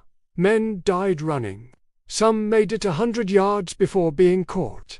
Some died within steps of where they'd been fighting. The ground became carpeted with bodies, and more were added every second.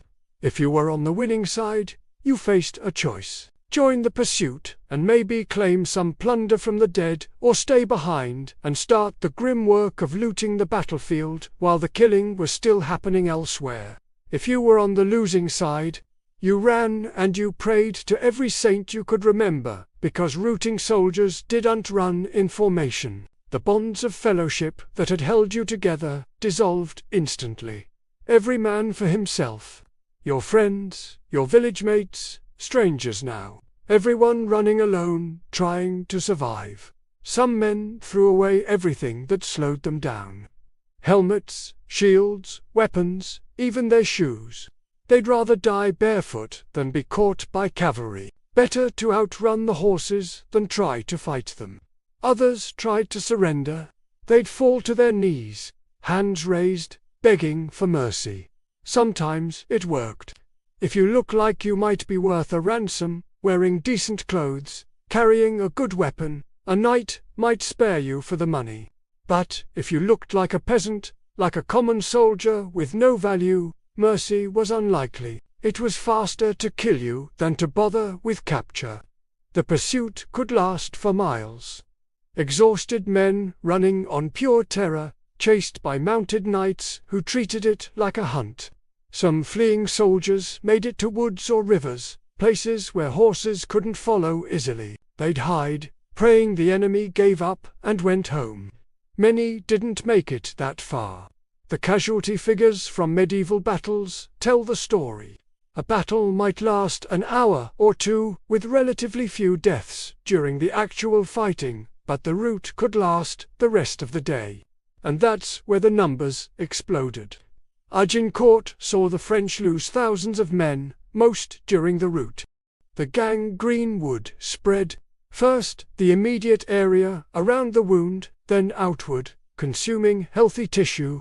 You'd watch your own body rot while you were still using it. Medieval doctors had treatments for infection, and they were all useless. They'd pack wounds with honey, which actually had mild antimicrobial properties, but nothing close to what was needed. They'd apply picasses of various herbs, comfrey, plantain, woundwood, based on folklore and superstition. They'd bleed you to balance your humors, removing blood you couldn't spare. They'd pray over you, which might have provided psychological comfort, but did nothing for bacterial infections. None of it worked against serious infections. The gangrene would continue spreading until it reached vital areas or entered your bloodstream. Sepsis would set in, your body's immune system going into overdrive, causing high fever, delirium, organ failure. Death from infection was slow and agonizing. It could take days or weeks. You'd lie in increasing agony, your wound stinking, your body consuming itself, while everyone around you knew you were doomed and could do nothing but wait for you to die. Some men begged to be killed, to be put out of their misery like wounded animals. Sometimes friends obliged with a quiet mercy-killing when no one was watching. A pillow over the face, a knife between the ribs, anything to end the suffering. Internal injuries were often worse than external ones. If you'd been stabbed in the abdomen, your intestines might be perforated. Gut bacteria would leak into your abdominal cavity, causing peritonitis, infection of the membrane lining your abdominal cavity.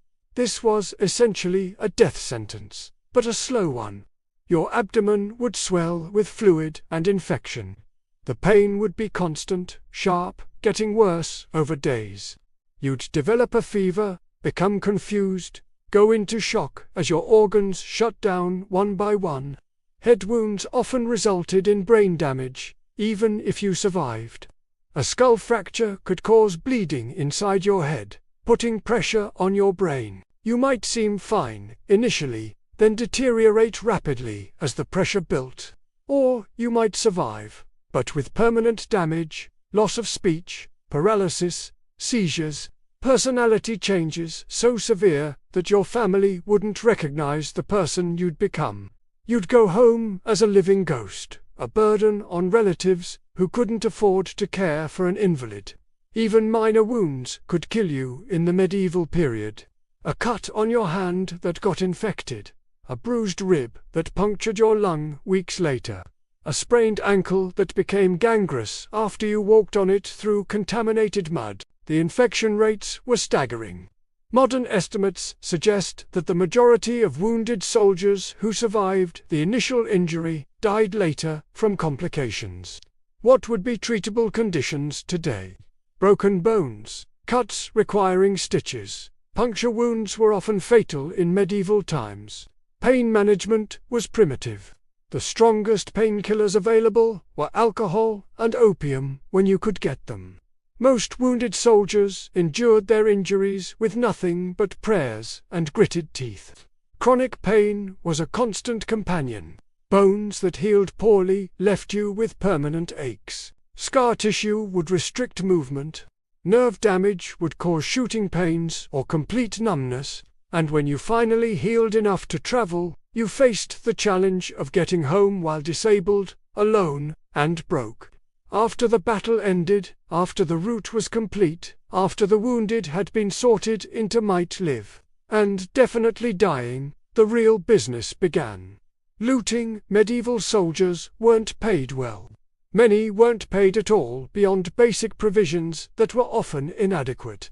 The promise of plunder was one of the primary reasons men agreed to fight, and the battlefield, now carpeted with thousands of dead bodies, represented the largest concentration of portable wealth most soldiers would ever see. It started while the battle was still technically happening. Even during the pursuit of routing enemies, soldiers would stop chasing to rob nearby corpses. Why chase a fleeing peasant when there were bodies right here with weapons, armor, and possibly coins? The looting was systematic and thorough. Professional scavengers, camp followers who made their living this way, moved across the battlefield with practiced efficiency, stripping bodies in minutes. First came the obvious valuables. Weapons, if they were decent quality. A good sword could be sold for more money than a peasant saw in a year. Even damaged weapons had value. Metal could be reforged, repaired, sold to armorers who would fix them and resell them. Armor was incredibly valuable. A mail harburg, even if punctured or torn, was worth a fortune. Plate pieces, helmets, shields, all of it would be carefully removed and sorted. Even crude leather armor was worth taking if your own gear was worse. The bodies were searched methodically. Clothes first. Anything better than what you were wearing got taken. Boots were especially prized. Most soldiers had terrible footwear that was falling apart. A dead man's boots, even if they were blood-soaked, represented a significant upgrade. Then came the personal search. Purses, hidden pockets, jewelry. Medieval soldiers often carried their savings with them because banks didn't exist. and leaving money at home meant it would be stolen or confiscated.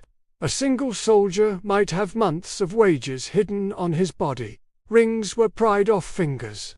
If a ring wouldn't come off because of swelling, the finger was cut off. It was faster and more efficient than trying to work the ring loose. Necklaces were torn from necks. Earrings, if the dead man wore them, were ripped free, sometimes taking pieces of ear along. Teeth were checked for gold fillings or gold caps. These were rare among common soldiers, but worth looking for. Gold teeth would be extracted with pliers or knocked out with hammer blows. The search was invasive and thorough.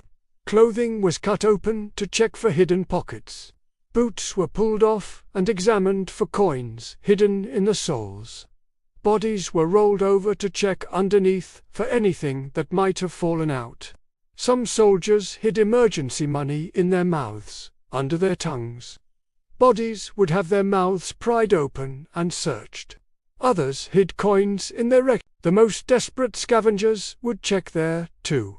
The nobles and knights were the real prizes. Their equipment was custom-made, worth a fortune. A knight's sword might be worth more than a village's annual tax revenue. His armor could cost as much as a castle's monthly operating expenses. But even common soldiers were worth robbing. That peasant you'd been standing next to, the one who died with a spear through his chest, his shoes were probably better than yours. His knife was sharper. His belt was in better condition.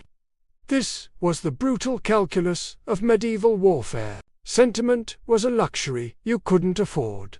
The dead had no use for their possessions. The living needed everything they could get to survive. And yes, you'd loot your own side's dead. Your comrades, your friends, men from your own village. The man who'd shared his bread with you during the march, who'd stood beside you in the battle line, who'd died bravely fighting the enemy. You'd rob his corpse without hesitation. It wasn't personal. It was practical. He was dead. You were alive. His family would never know what happened to his belongings anyway. Better that you take them than let enemy soldiers or random scavengers profit. The camp followers worked faster and more efficiently than the soldiers because this was their profession. They'd move across the battlefield in organized teams, stripping bodies with assembly line precision.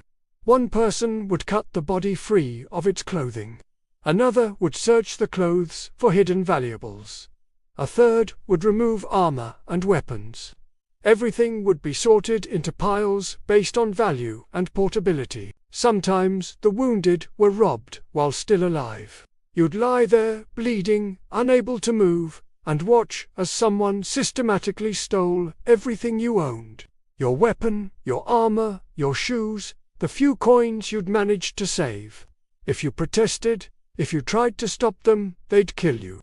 It was easier than arguing. You were probably going to die anyway from your wounds. They were just speeding up the process. The most valuable items would be claimed immediately by whoever found them. Lesser valuables would be gathered into communal piles to be divided later among the victorious army. This led to disputes, fights, sometimes killings, over who had the right to specific pieces of loot. Soldiers would hide their best finds, burying valuable items or concealing them in their equipment.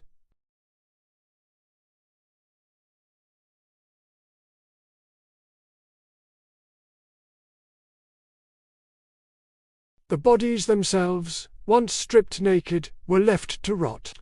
Thousands of corpses, pale and bloody, scattered across the field like a grotesque harvest. The smell was beyond description. Sweet, putrid, thick enough to taste. Flies swarmed in clouds so dense they looked like smoke. The corpses created a massive public health hazard. Disease spread from the rotting flesh. The water supply downstream became contaminated. Locals who lived near battlefields would often suffer outbreaks of plague, cholera, or other diseases in the weeks following a major battle. Eventually, someone would have to deal with the bodies.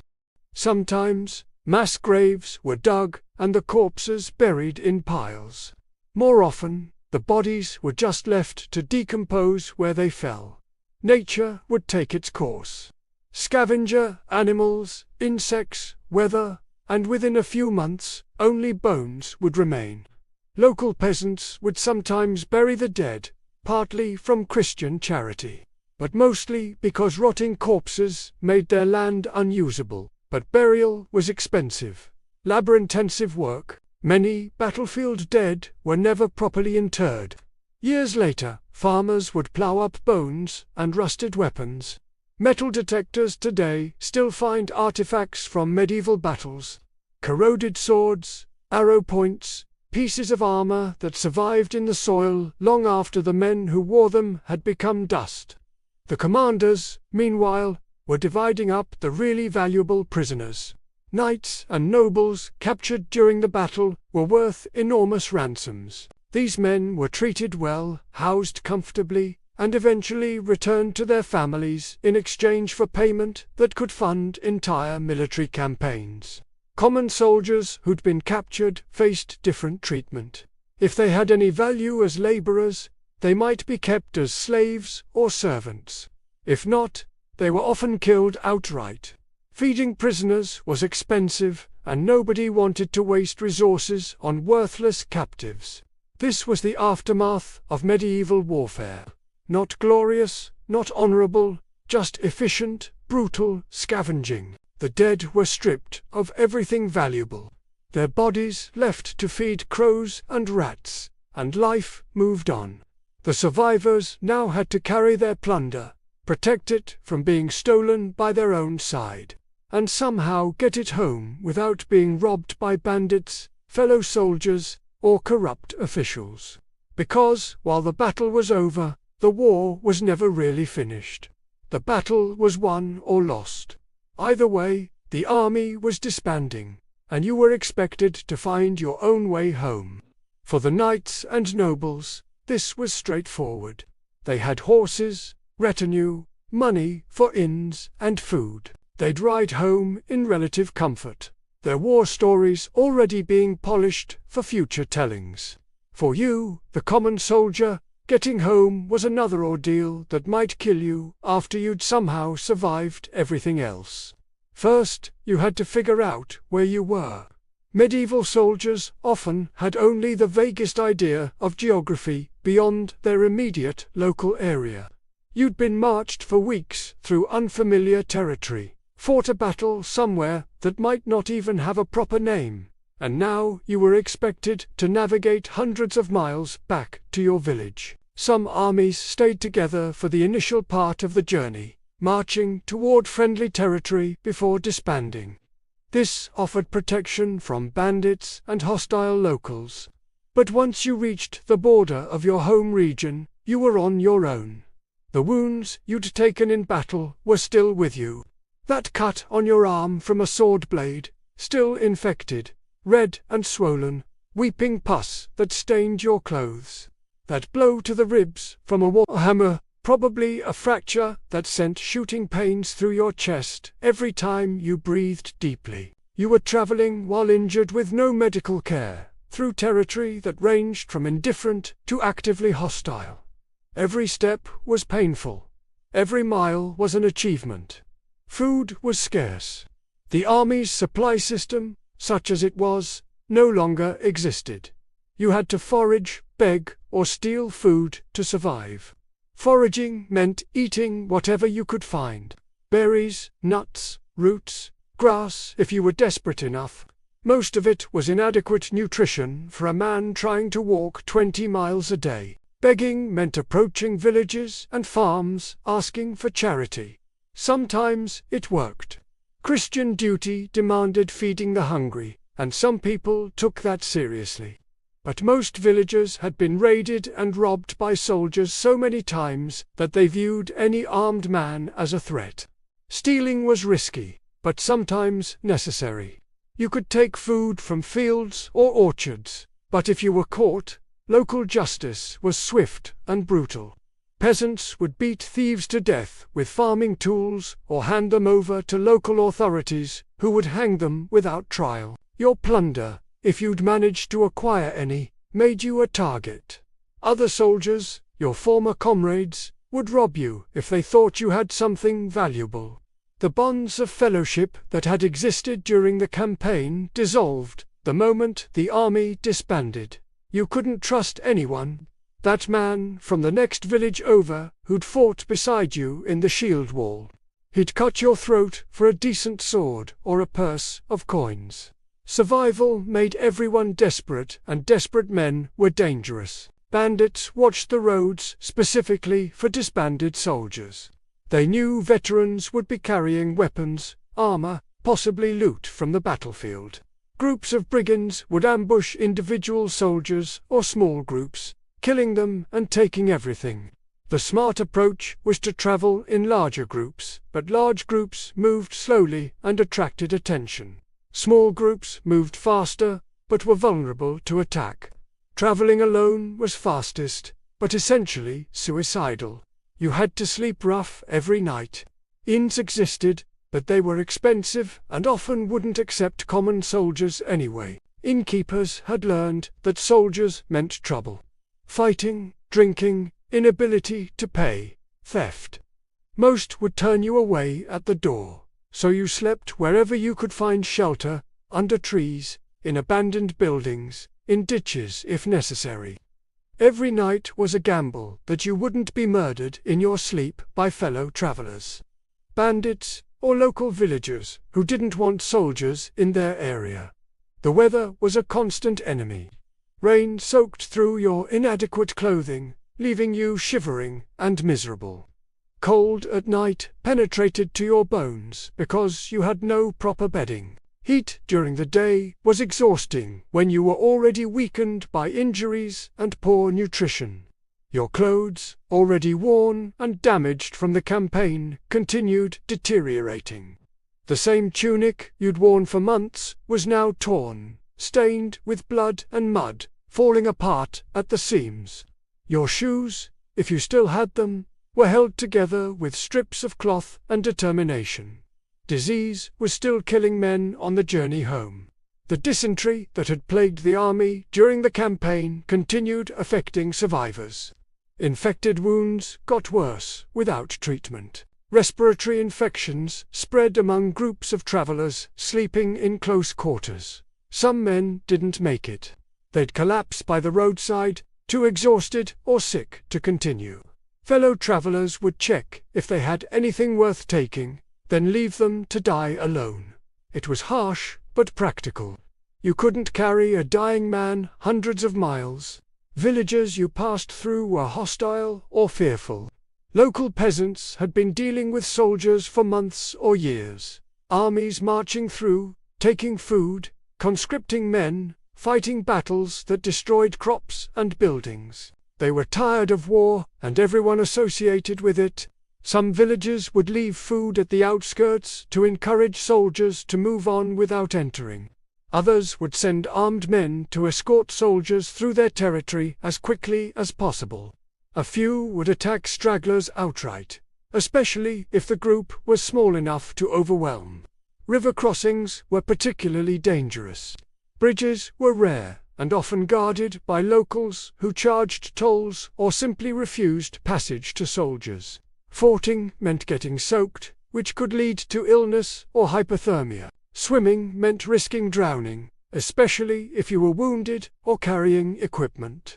Some entrepreneurs set up ferry services specifically to take advantage of returning soldiers, charging exorbitant rates for passage. Others were bandits in disguise, taking your money and then robbing you on the far side.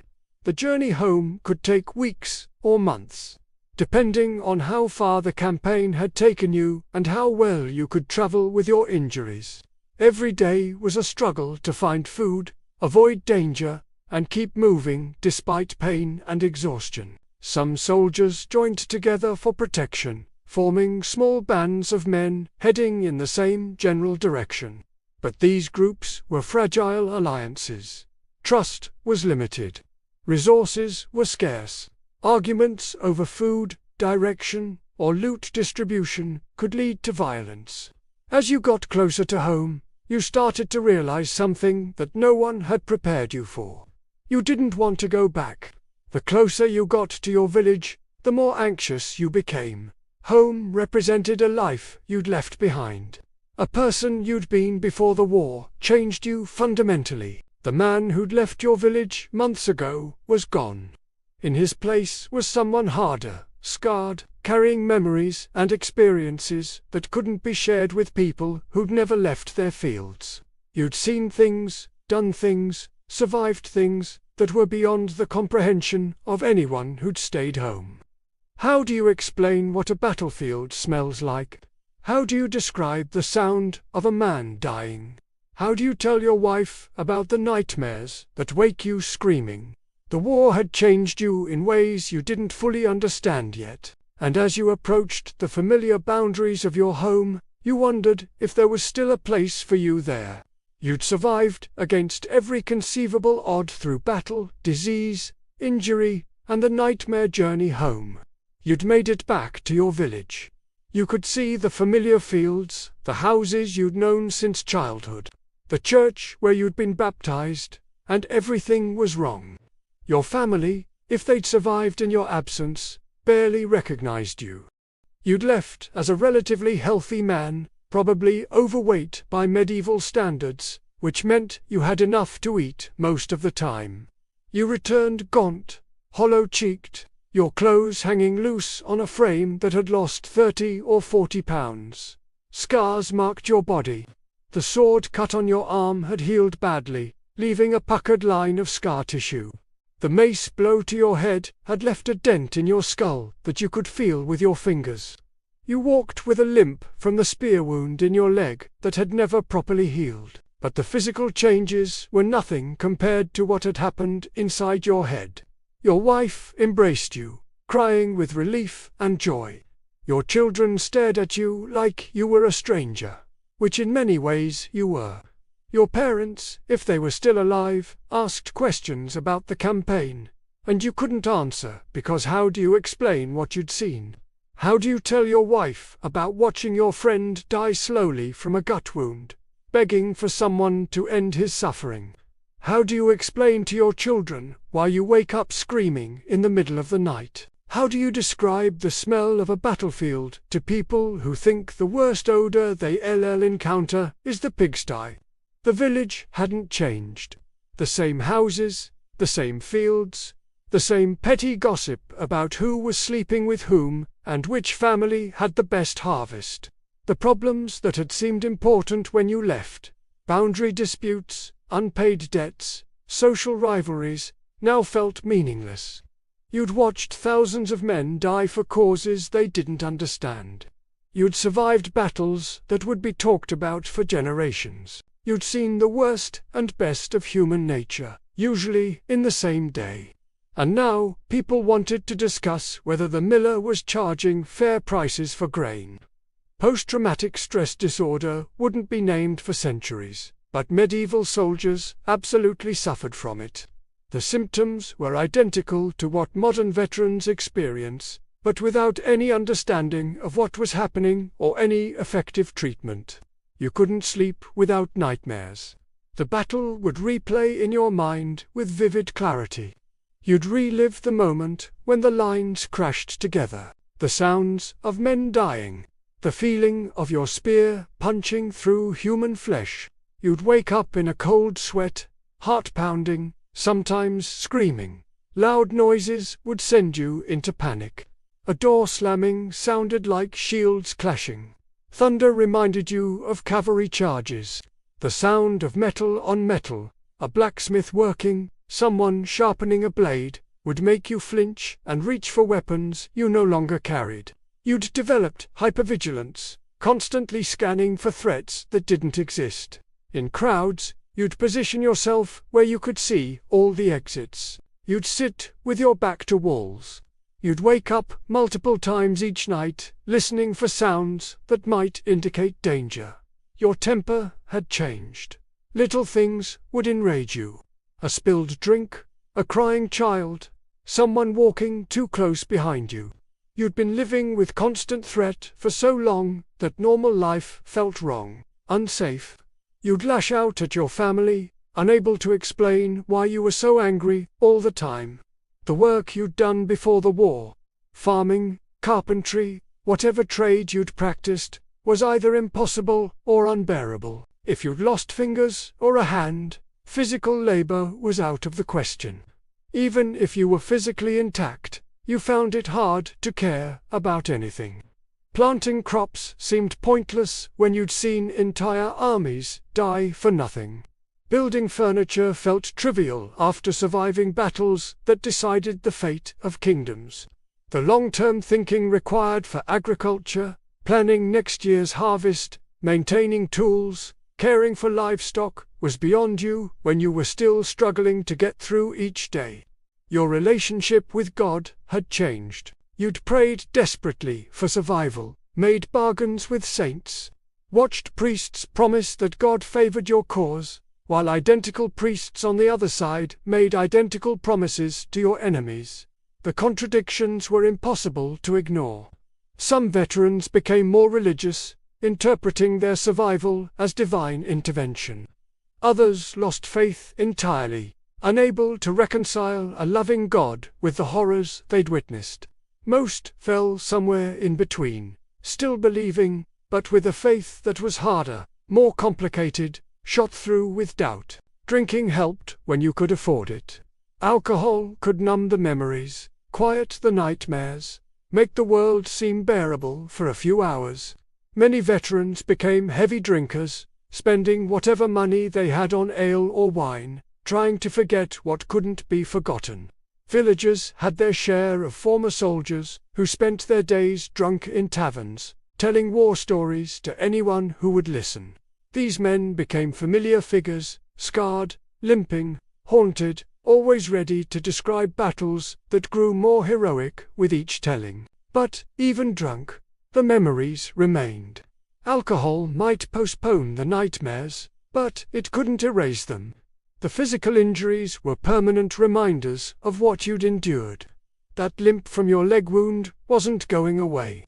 The chronic pain from ribs that had never set properly was your constant companion.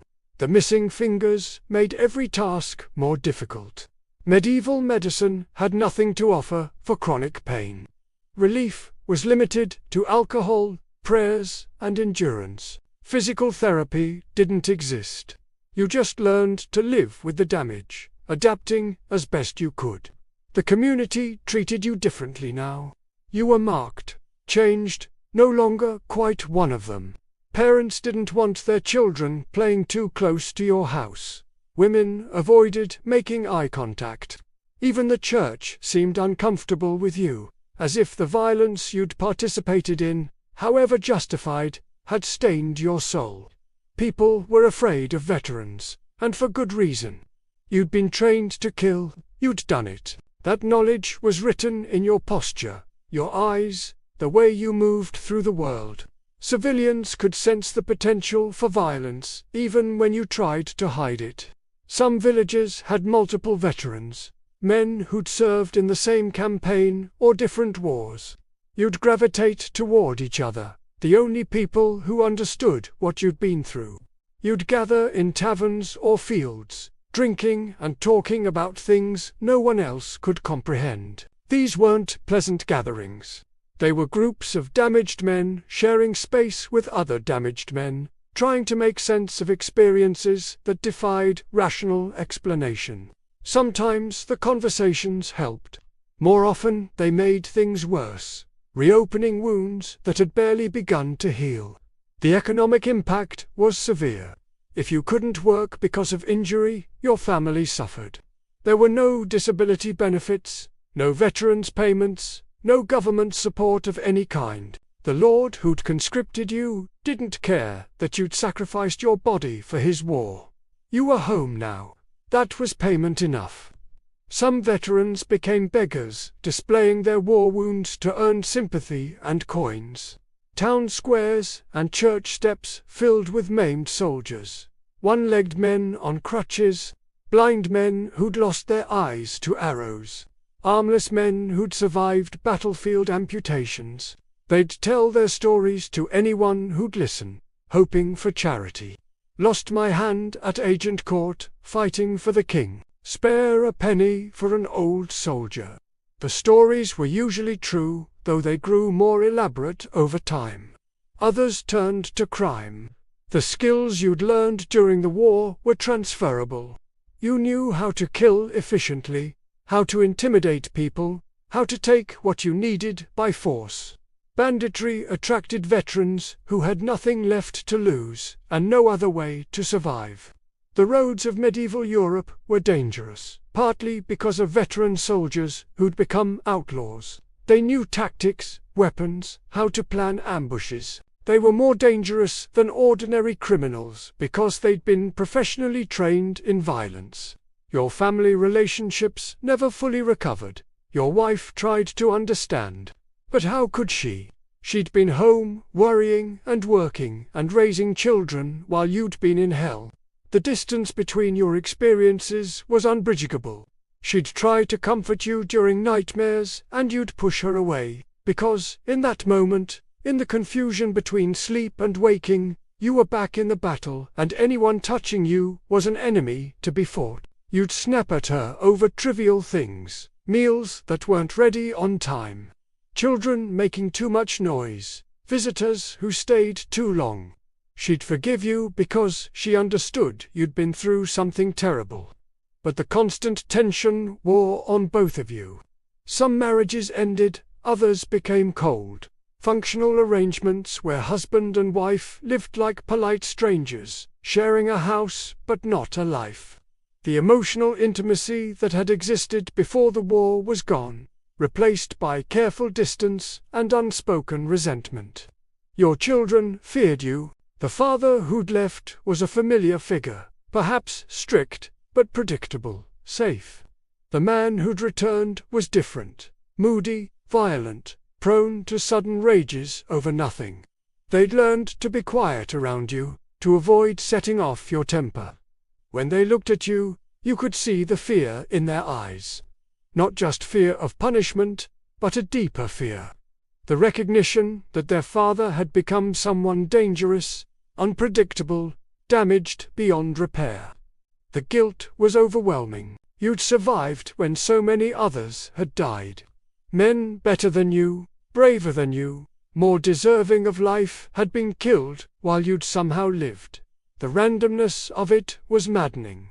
Why had the arrow hit the man next to you instead of you? Why had you stumbled at just the right moment to avoid a sword stroke that would have killed you? Why had your friend died slowly and painfully while you walked away with minor wounds? Survivor's guilt ate at you constantly. You'd see the families of men who died in the battle, and you could look them in the eye. Their husbands, fathers, sons were dead, and you were alive. There was no justice in it, no divine plan you could understand. You'd killed enemy soldiers, men who probably had families, too. Their faces haunted your dreams. You'd wonder about their children, their wives, whether anyone mourned for them. The killing had been necessary, justified, part of war. But that didn't make it easier to live with. The village priest tried to help. He'd hear your confession, absolve your sins, remind you that you'd fought in a just war, that killing in battle wasn't murder in God's eyes. But theological forgiveness couldn't erase the memories or quiet the guilt. Years would pass. The immediate trauma would fade slightly, though never completely. You'd learn to manage the nightmares, to control the anger, to function in civilian life despite everything you'd been through. You'd find work that accommodated your injuries. You'd develop coping strategies for the bad days. You'd rebuild relationships with your family, though they'd never be the same as before the war. But you'd never be the same man who left the village that day when the Boif came calling. That person was gone, left behind on a battlefield whose name you might not even remember clearly. Medieval veterans carried their wars with them forever. They'd die decades later. Old men who'd never truly escaped the battle. still fighting enemies in their dreams, still hearing the sounds of men dying, still wondering why they'd survived when so many others hadn't, and when they died, maybe then they'd finally find peace, or maybe not. The chronicles and histories written about medieval battles focus on the great men, kings and nobles, the knights who performed heroic deeds, the strategic brilliance of commanders. They talk about honor and glory, about divine favor and righteous causes, about the rise and fall of dynasties. They don't talk about you. The historical record is almost silent on what common soldiers experienced. Their stories were unwritten down because they didn't matter to the chroniclers who composed the official accounts. You weren't important enough to remember individually. You were just numbers, casualties, losses, acceptable sacrifices in someone else's political calculations. But, collectively, the cost was staggering beyond comprehension. Every medieval battle killed thousands of common soldiers, not just in the fighting itself, but in the diseases that swept through armies, the famines that followed military campaigns, the economic devastation that destroyed entire regions for generations. The 100 Years' War, spanning over a century, killed hundreds of thousands of people. The vast majority were peasants, soldiers conscripted from their villages, civilians caught in the path of marching armies, families who starved when their breadwinners were killed or crippled. The Wars of the Roses devastated England's population, particularly the nobility, but the common soldiers who filled out the battle lines paid an equally heavy price. Teuton alone may have killed 28,000 men in a single day. Most of them were farmers and laborers who'd never wanted to fight. The Crusades turned the eastern Mediterranean into a graveyard. Entire armies died of disease before reaching the Holy Land. Those who survived the journey often died in feudal assaults on fortified cities. The Children's Crusade saw thousands of young people sold into slavery or killed outright, all in the name of God. And for what? Most medieval wars were fought over territorial disputes between nobles, succession crises, or abstract concepts of honor that meant nothing to the men doing the dying. You didn't fight for freedom or justice. You fought because you were told to, and you died because someone else's ambition demanded bodies to fill graves. The economic impact of medieval warfare on peasant communities was catastrophic and long-lasting. Every man conscripted was a man not working the fields during crucial planting or harvest seasons. Entire regions would suffer crop failures because too many workers had been taken for military service. Families left behind struggled to maintain farms and workshops. Women and children had to do work previously done by adult men, often unsuccessfully. Harvests failed, livestock died from neglect. Debt accumulated as families borrowed money to survive, often losing their land when they couldn't repay. The soldiers who did return were often too damaged to work effectively. A man missing a hand couldn't operate many of the tools required for farming or crafts. Someone with a severe limp couldn't keep up with the physical demands of agricultural labor. Veterans with head injuries might be unable to perform any complex tasks. These men became economic burdens on families that were already struggling. Instead of contributing to household income, they required care and support they often couldn't reciprocate. The emotional and financial strain destroyed countless families across medieval Europe. The social fabric of medieval society was built on these sacrifices, but the sacrifices were never voluntary and rarely honored. The feudal system demanded that peasants give their labor, their resources, and their lives to their lords. In return, they supposedly received protection. In reality, they received exploitation. Lords used their military obligations to extract wealth and labor from peasants. The threat of conscription became a tool of social control. Resist the Lord's demands, and you might find yourself in the front rank of the next battle.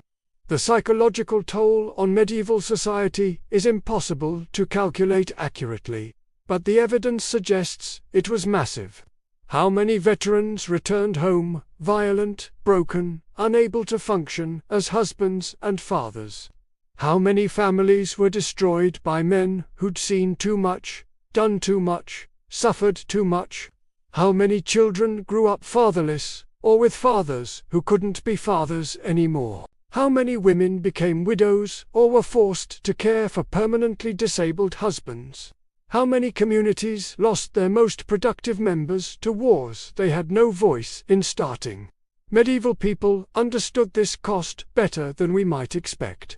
There's a reason common folk weren't enthusiastic about war, despite the cultural glorification of military valor. There's a reason desertion was so common that draconian punishments were needed to prevent it. There's a reason peace treaties were often welcomed by everyone except the nobility who profited from conflict. They knew what we've forgotten in our romanticization of medieval warfare, that battles were hell, that soldiers were victims as much as participants, and that the glory and honor existed only in stories told by people who never stood in a shield wall watching their friends die. The long-term consequences rippled through generations. Veterans' children often grew up in poverty because their fathers couldn't work. They might inherit not land or wealth, but debt and social stigma. The sons of veterans were sometimes conscripted earlier or more frequently because officials assumed military service was a family tradition. Entire regions could be depopulated by warfare. Areas that saw repeated campaigns, the borderlands between England and Scotland, the contested territories of France during the 100 Years' War, experienced cycles of destruction that prevented normal economic development. Villages would be burned, rebuilt, and burned again. Families would flee, return, and flee again. Agricultural systems that had taken generations to develop would be destroyed in days and take decades to restore. The technological and cultural development that might have occurred in peacetime was stunted by the constant diversion of resources to warfare. Instead of building schools, hospitals, or infrastructure that would benefit everyone, medieval societies poured their wealth into weapons, fortifications, and armies. How many innovations were never developed because potential inventors died in battles? How many works of art were never created because artists were conscripted or killed? How many communities never reached their potential because their human capital was sacrificed to noble ambitions? The monuments and memorials that did exist honored the nobles almost exclusively.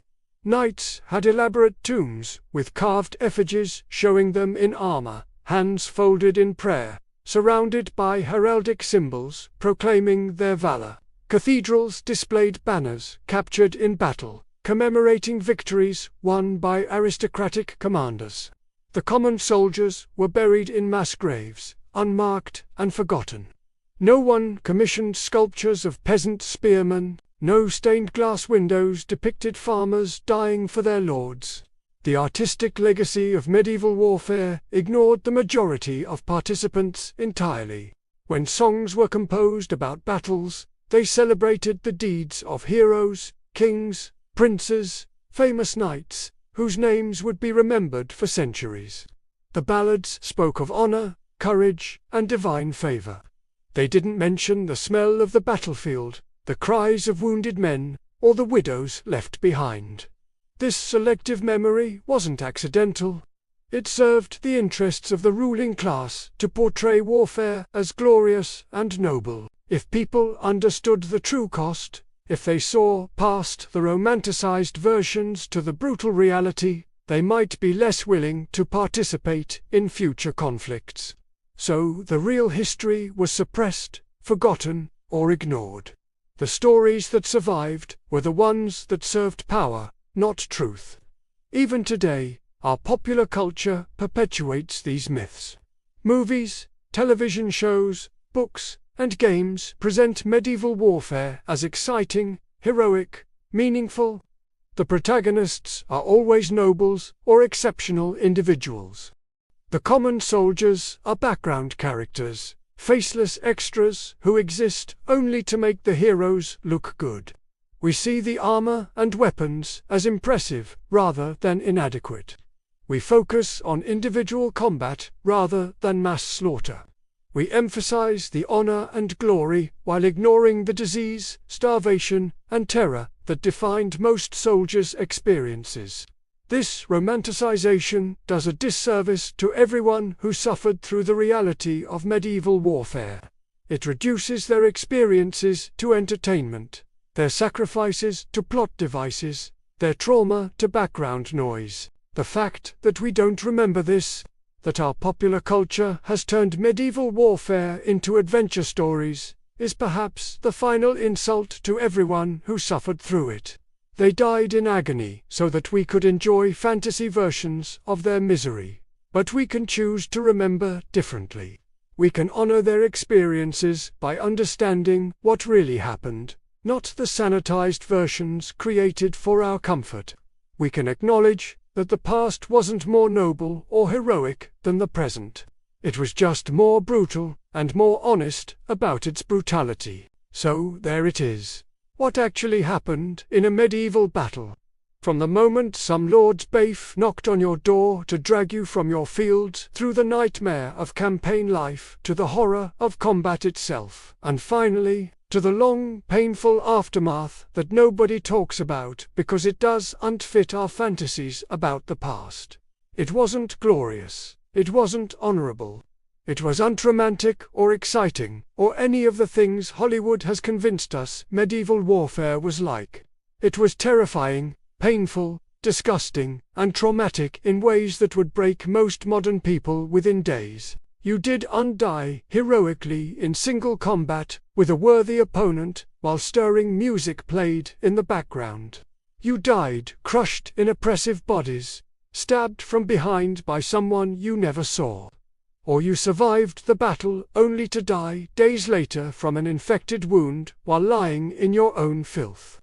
You didn't fight for noble causes or grand ideals. You fought because refusing meant death, and even accepting meant probable death. But at least the social pressure made the choice feel inevitable. You stood in line with other terrified men, most of whom you didn't know, and couldn't communicate with, waiting for the enemy to crash into you like a human avalanche. If you somehow survived the actual fighting, you weren't rewarded with honor, glory, or recognition. You were sent home with wounds that would never heal properly, memories that would poison your sleep for the rest of your life, and a community that would never fully understand or accept what you'd become. The reality of medieval warfare was that common soldiers were expendable resources in conflicts that didn't concern them. They were human ammunition, fired at enemy formations and considered acceptable losses by commanders who never risked their own lives in the front ranks. You weren't a hero in some grand narrative. You were a victim of a social system that treated human life as cheap and disposable, especially if that life belonged to someone poor, uneducated, and powerless. And yet, somehow, they did it. Thousands upon thousands of medieval soldiers, conscripted against their will, marched to battlefields across Europe and beyond. They fought because the alternatives were worse. They survived when they could, died when they couldn't, and left behind almost nothing except the occasional bone fragment discovered by archaeologists centuries later. Their courage wasn't the courage of stories, the brave knight facing down overwhelming odds to save the kingdom. It was something more fundamental and more tragic. The courage to keep putting one foot in front of the other even when you knew where the road led. The courage to stand in formation and wait for enemies to try to kill you, because running meant certain death from your own side. The courage to keep living after experiencing things that should have broken any reasonable person. This was real courage. Not the flashy, dramatic kind that makes for good entertainment, but the quiet, desperate kind that lets people endure the unendurable because they have no choice. Their suffering wasn't meaningful in any cosmic sense. They didn't die to make the world better, or to advance civilization, or to protect future generations. They died because powerful men wanted things, territory, wealth, prestige, and were willing to spend other people's lives to get them. But their suffering was real, and it deserves to be remembered accurately. Not romanticized, not sanitized, not turned into entertainment, but acknowledged for what it was. The price ordinary people paid for extraordinary cruelty, disguised as politics. We owe it to those forgotten soldiers to remember the truth.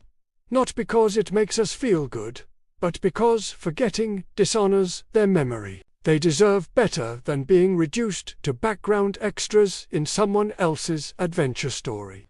The next time you watch a medieval battle scene in a movie, or read about glorious warfare in a historical novel, remember this.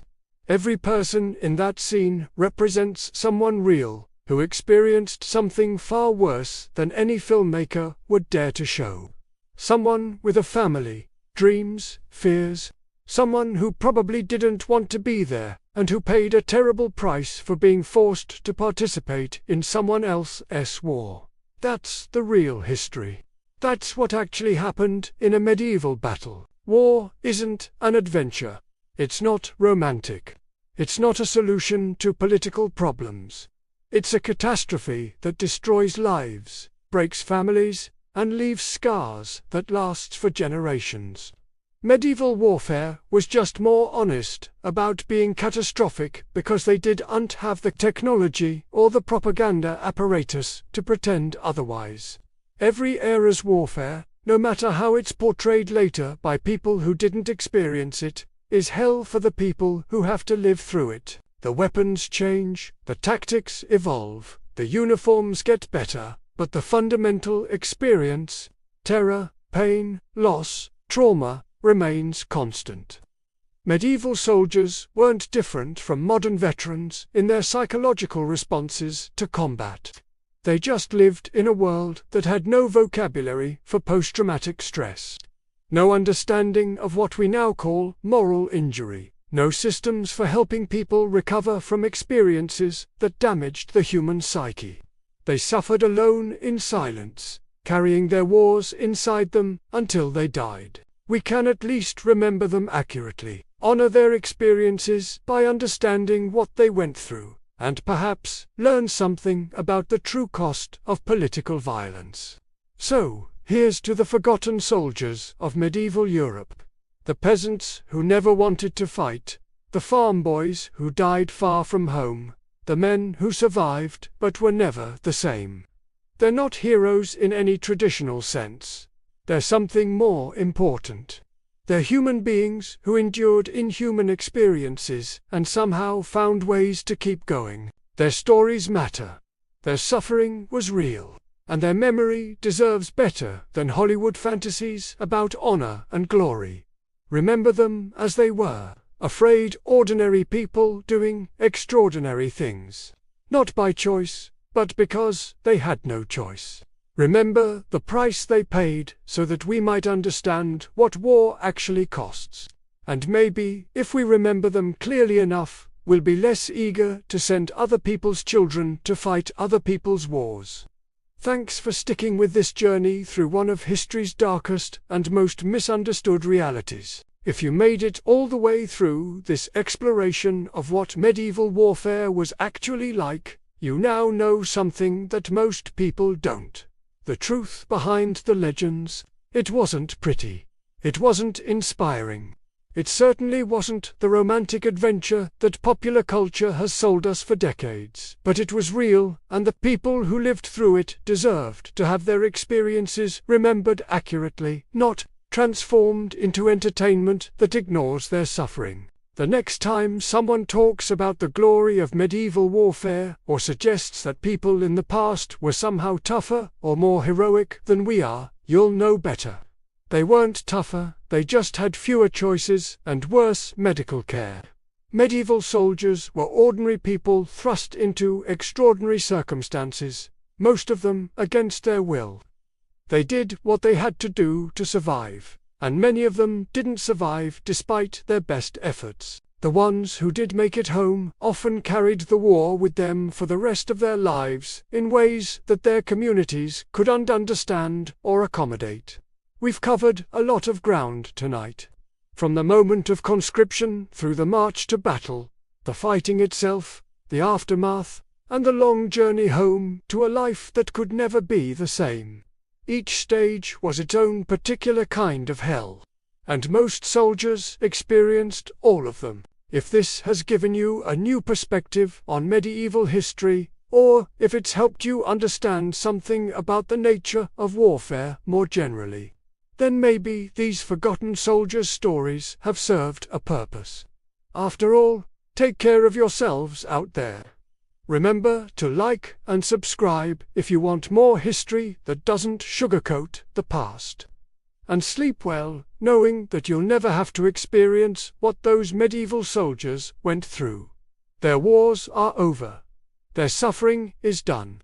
But their memory deserves to live on, honestly told, for as long as we remember that history is made by real people paying real prices for other people's decisions. Good night.